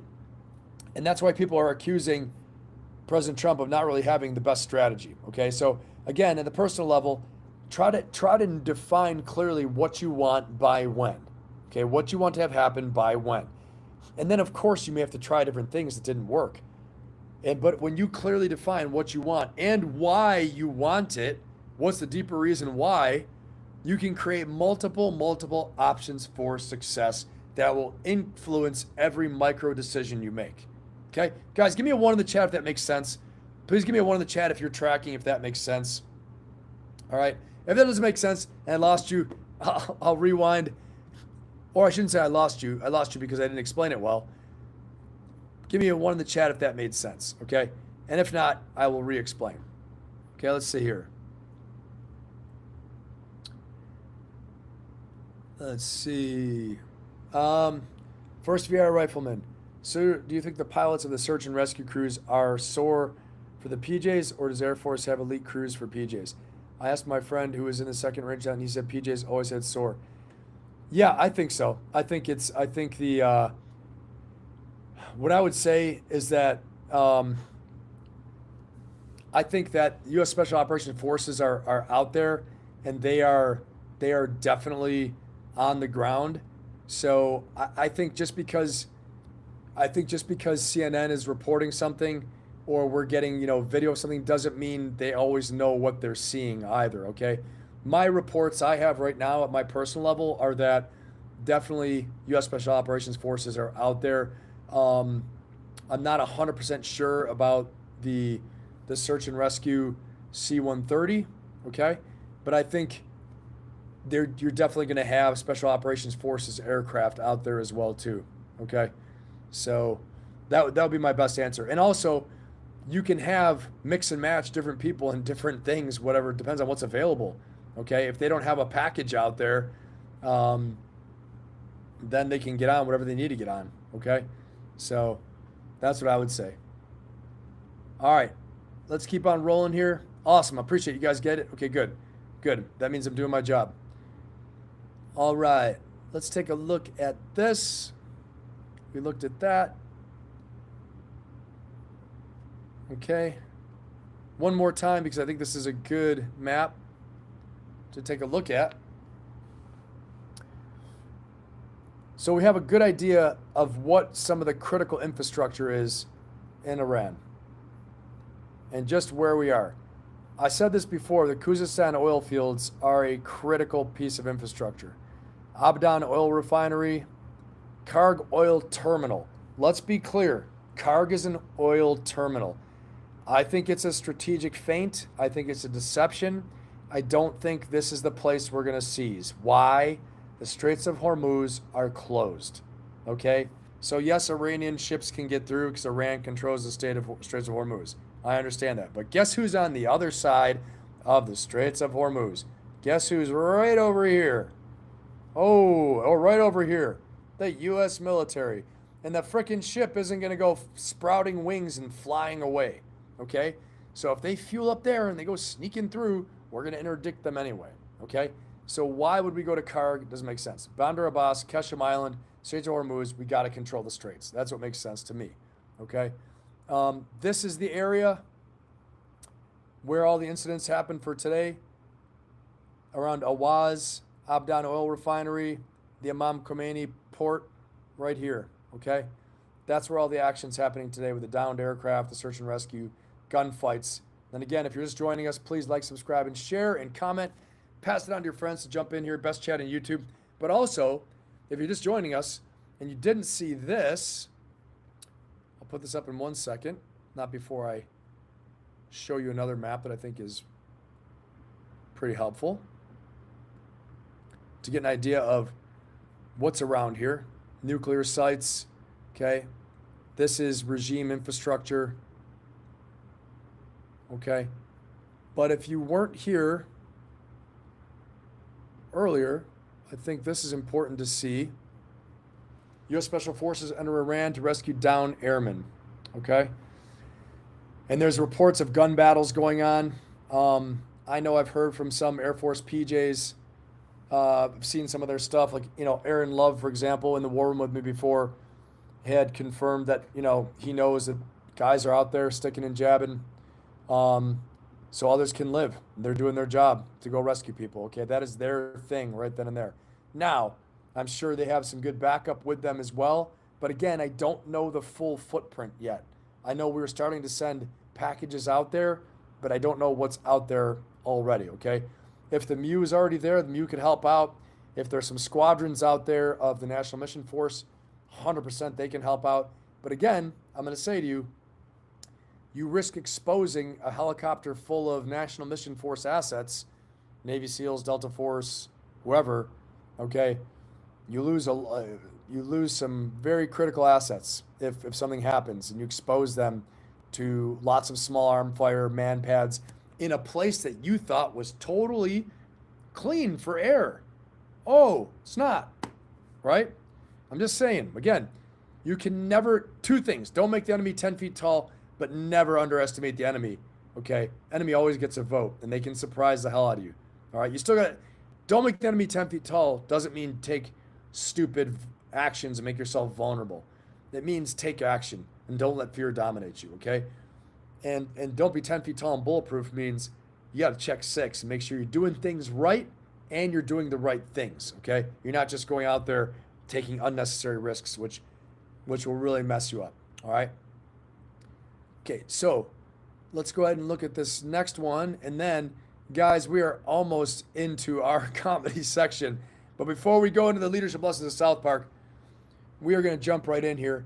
And I want to say to you guys too, okay, if right now, if you don't have a accountability circle, if you don't have a community, I've got one for you, okay? If you're wanting to upgrade, if you want to make a breakthrough, if you want to get ahead in your business, in whatever battle you're in or in life, okay, you don't have a mentor, you don't have a coach, okay, I'm here for you, all right?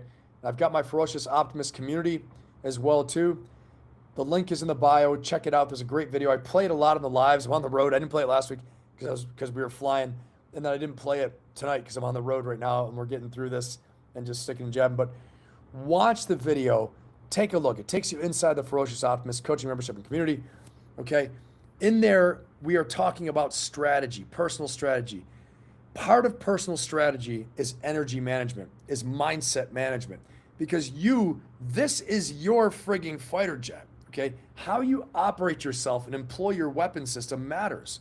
So we're going to teach you stuff on mindset, organization, strategy, tactics, and you have a supportive, awesome community to help you get through to the next level of people that are all trying to get ahead. Okay, it's absolutely fantastic. My inner circle is meeting tomorrow. If you join the Ferocious Optimist community and membership, you have access, you have an ability to join the inner circle, which meets weekly. Okay, it's absolutely awesome. I know you guys will love it. If that's not ready for you, you're not right for you, you can join my YouTube membership as well too. YouTube community, YouTube membership, that is there. Many different levels for that. It's absolutely awesome as well too. I've got like 25 or 30 videos that are members only right now, and I'm going to keep populating more and more stuff in there for you guys. And you guys are fantastic. Okay. And as always, if you're looking to have me speak at your event or work with you one-on-one or work with your team, as people do, you can email me, ben@benpappas.com. Again, that's ben@benpappas.com, or click the link in the bio to book a no-fee discovery and strategy session. Everything's in the bio. Check it out there. You can always email me, ben@benpappas.com, or DM me on Instagram if you want to give me any feedback. You just want to say, hey, what's up? Or you want to find out how you can work with me. There's several different ways you can, okay, and we can talk about that. All right, back to our show. Great to have you guys here. Best chat on YouTube. Let's do this. Because right now, because you guys have been patient and you're ready, and this has been my birthday week, we're going to jump right into the leadership lessons of South Park, okay? We're going to learn some real leadership lessons here too. But I want to see, just remember, okay, no matter what's going on in life, when we take a look at this stuff, right, there's a lot of stuff that can make you depressed, upset, angry. The world's on fire. The world's in chaos. You know, the government's doing this, the president's doing that. People, your boss is doing this at work, your colleagues, your teammates, your family, your wife or husband or girlfriend or boyfriend, whatever. Stuff's going on. I want you to focus on what you can control, okay? And remember, a lot of the times your best judgment is going to come from making mistakes, okay? Experience and learning the lessons that have to be learned, okay? So that's why I always say make yourselves better, make the world better, all right? All right, and with that, let's get into the leadership lessons of South Park, the moment you've been waiting for. Let's go ahead and do this. This is probably one of my favorite parts, if not my favorite part of the show. And I think you guys will remember this. In honor of Pam Bondi being fired, we're going to replay this little clip.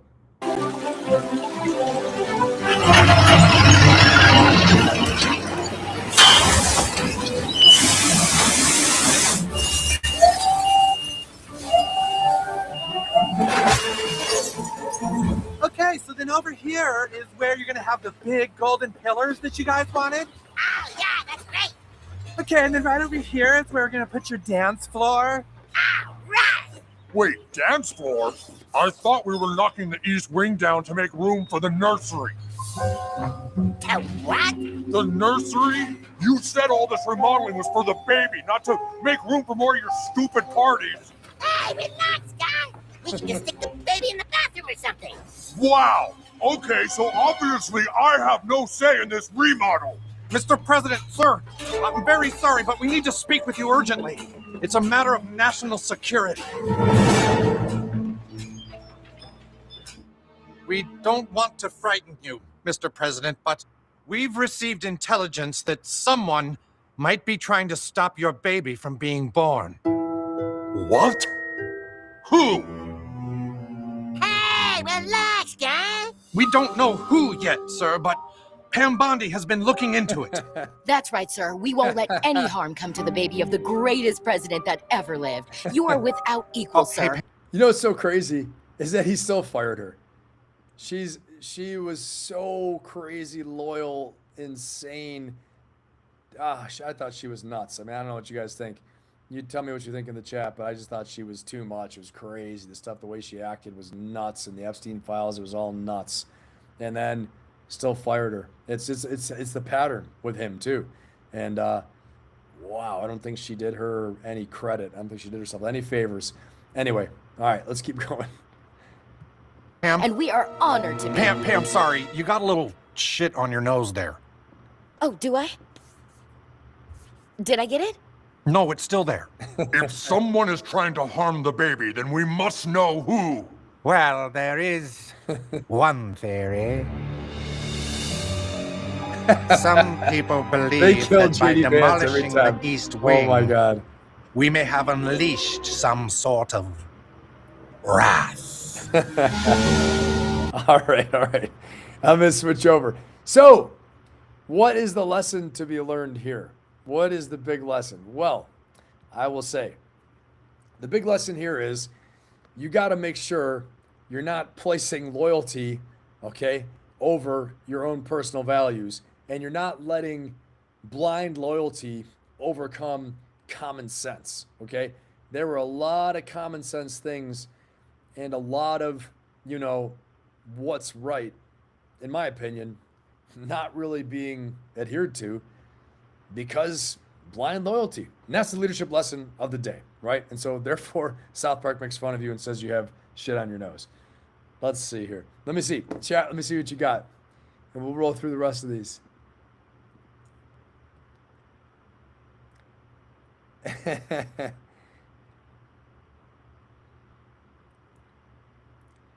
Let me see. Would the MEU have search and rescue been to support their airing? Yeah, the MEU would have that, Brian. I saw that question. And we'll get back into the leadership lesson of South Park here. But yeah, for sure. The MEU has search and rescue. They have TRAP. It's called Tactical Recovery of Aircraft and Pilot. TRAP mission. They do all that stuff. So let's see here. Awesome. Thanks, Ireland Strong. Yeah, she's a wackadoo, Brian, for sure. Total wackadoo. Yeah, she needed to go a lot. Zach, I agree with you. Zach Trevino, 100%. She said, I've never been hurt. I agree, Lady Ann. It was so nutty. I was so embarrassed. Honestly, that's why I play the South Park too, because it's kind of cathartic. It makes you feel good. You're like, I think this is nuts. Is it nuts? And that's what I think comedians do for us too, is that they let us know, no, you're right. It's nuts. And I'm going to say it's nuts because no one else is going to say it, but I think it's nuts. And so that's why I think it's good we have a laugh like this, because some of this stuff is nuts.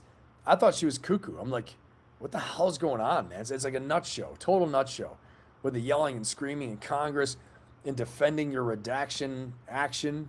Damn, a big rhyme there. Defending your redaction action and all this crap you're doing, not releasing the Epstein files. I mean, it's just a total nut show. You knew she's going to get fired. I can't even imagine they're going to come after her now. She's out of power. They're going to come after her. Ooh, that's my prediction. Anyway, all right, let's watch the next one. Guys, give me a 1 in the chat if you're happy Pam Bondi's gone, is out of there. I personally am. I think she was an embarrassment. That's what I think. It was just so nutty. All right, let's go. Next one. I think this one's a good one. Let's see. Sometimes I can't remember what I put in here. So if it's too nuts, I didn't do it. I apologize. Let me see. That's not it. All right. So I gotta put this. Oh, shit. Okay. This is a good one. Hold on. Here we go. It's nice to. And how does I call you, like? You can call me Donald. For real. It's Trump, innit? Right. And remember at the beginning, what you did. TR. It's up there. So how long has there been businesses? Well, business started from the day one, from early in the world. And what was they doing business in back in the day? Many years ago, hundreds of millions of years ago, people were doing business, and they were trading in rocks and stones and other things. Who would want to buy rocks? I don't know, man. You gotta ask them that. I've got some business idea that I just want to tell you about, and I'll be a fool if... Very quick. What is the most popular thing in the world? Music. No. Tell me. Ice cream. Okay. Everyone has it. Sacha Baron Cohen is nuts, man. Oh my God. I wonder, did President Trump know this was like a spoof weird thing? Or was this the times when, like, they would get these people on there and you wouldn't know if it was real or not. Like, they didn't know who he was yet. I mean, you could see Trump is finding this kind of weird and amusing, but let's see. And what is the problem with ice cream? I have no idea. It drips. Okay. So my idea is what? To make a drip-proof ice cream. No. Oh, that's a fucking brilliant idea. All right, whatever. You ain't going to come out with that, though. No, I promise you I won't. Well, my idea is to come out with just like these ice cream gloves that make the ice cream not go on your hands and make it all well sticky. And also keep your hands warm when you is eating the ice cream. Okay. Is you win or is you win? Okay, well, it sounds like a good idea, and I hope you make a lot of money.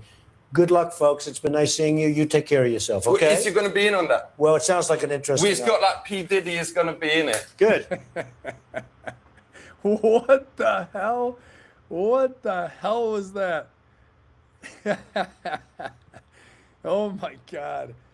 Do you put a one in the chat if you thought Trump was in on it, or did he realize then that he was tricked? Did he realize it was a spoof? Put a 1 if you thought he was in on it, and put a 0 if you thought he was tricked and he thought it was going to be a real interview and he got spoofed, and that's why he walked out. I think he got spoofed. I'm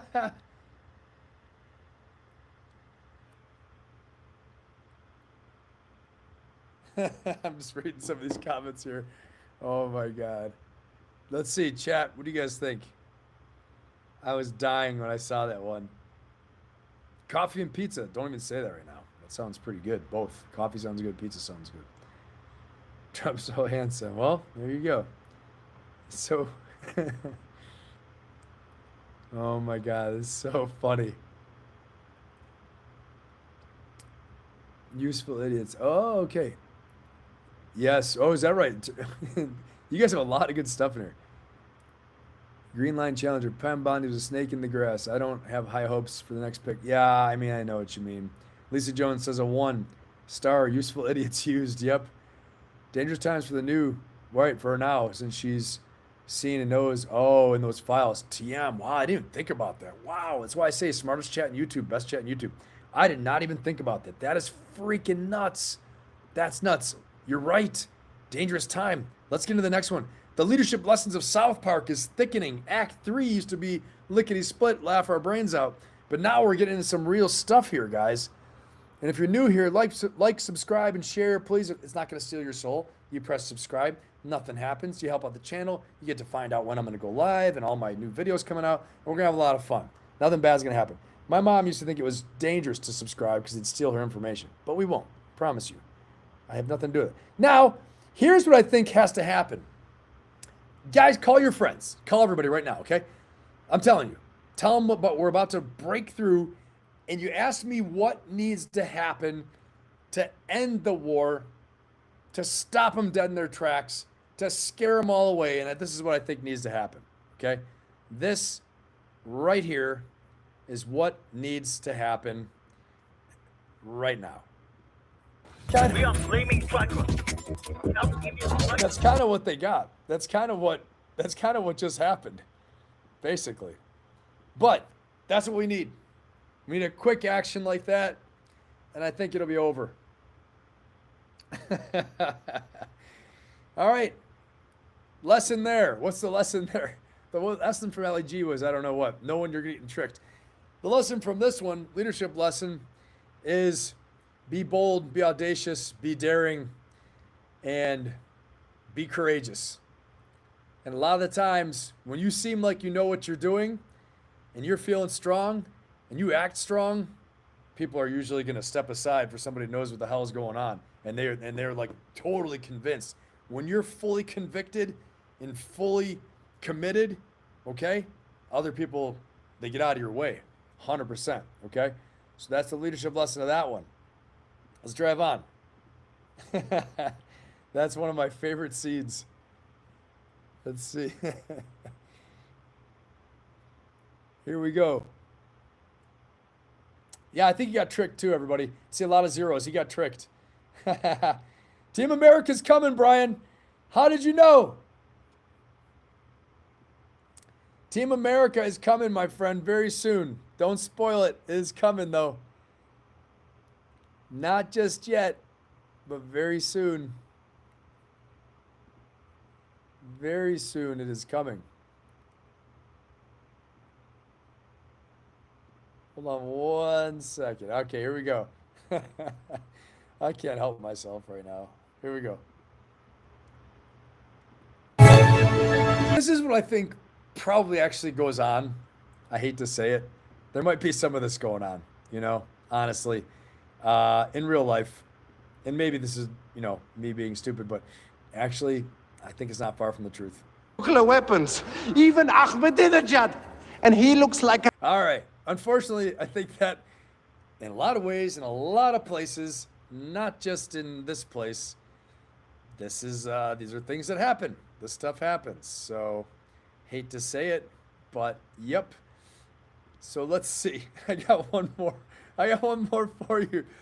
But I mean, okay, the lesson here, first of all, check your ego as a leader. Okay? You know, sometimes you need people around you who aren't just yes people telling you yes all the time. We got a lot of that stuff going on. We got a lot of stuff going on here in our own country. In the U.S., we have it.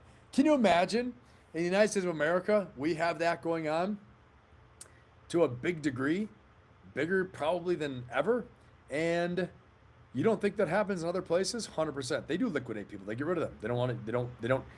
Putin doesn't hear something he doesn't want to hear. Gone. They're terrified of him. Okay, for example. All right. So, and then if you're in that situation, learn to be smart, survive, outlast, outwit, outlast, like Survivor. You got to be like Survivor. If you are in the situation where you have that dictator, you got to be careful. And that goes at work too, right? You got to be very cunning, very crafty, survive, get through, take care of yourself, protect your strategy, protect your most important assets and interests, okay? And I'll say the same thing.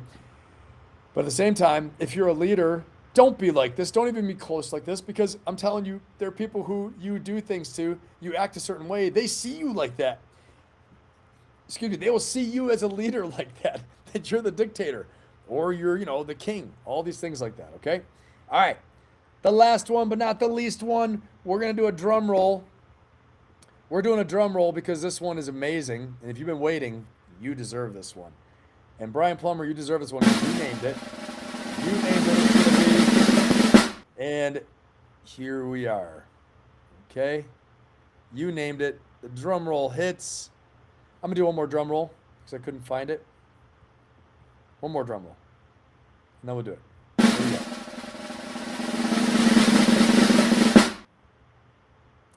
And I found it. Here we go.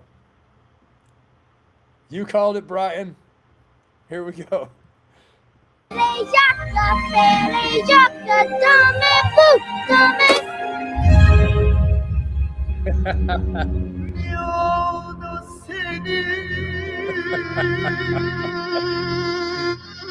my God.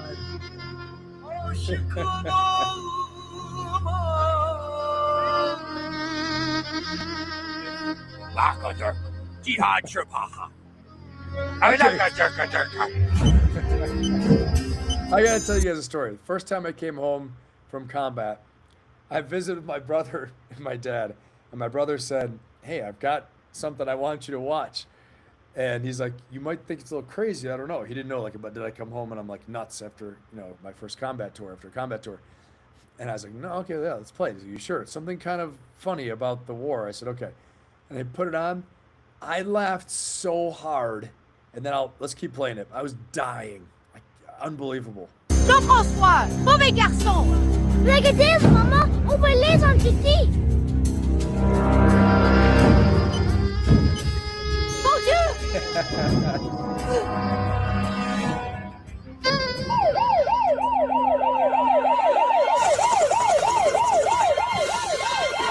There it is, Team America, baby. Coming in.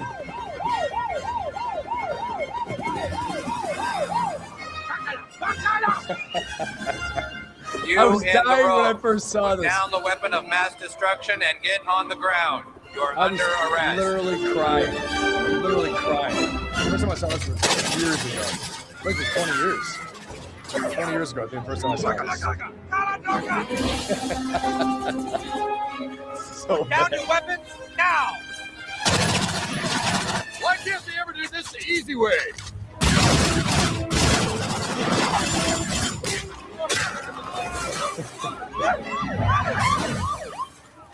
And they just mow down a bunch of innocent people.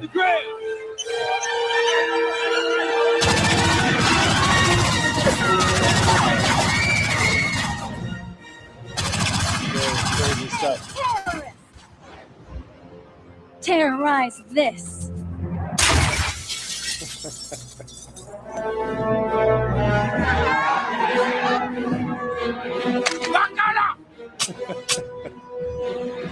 All right, let's make this interesting. Kia!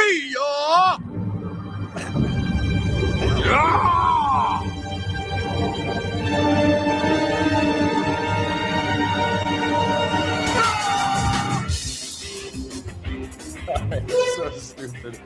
All right. All righty. And that is going to do it. Wow. Wow. I had forgotten how freaking funny this actually is. All right, everybody. I hope you had a great time. I had a great time with you guys tonight. Best chat in YouTube. You guys are fantastic.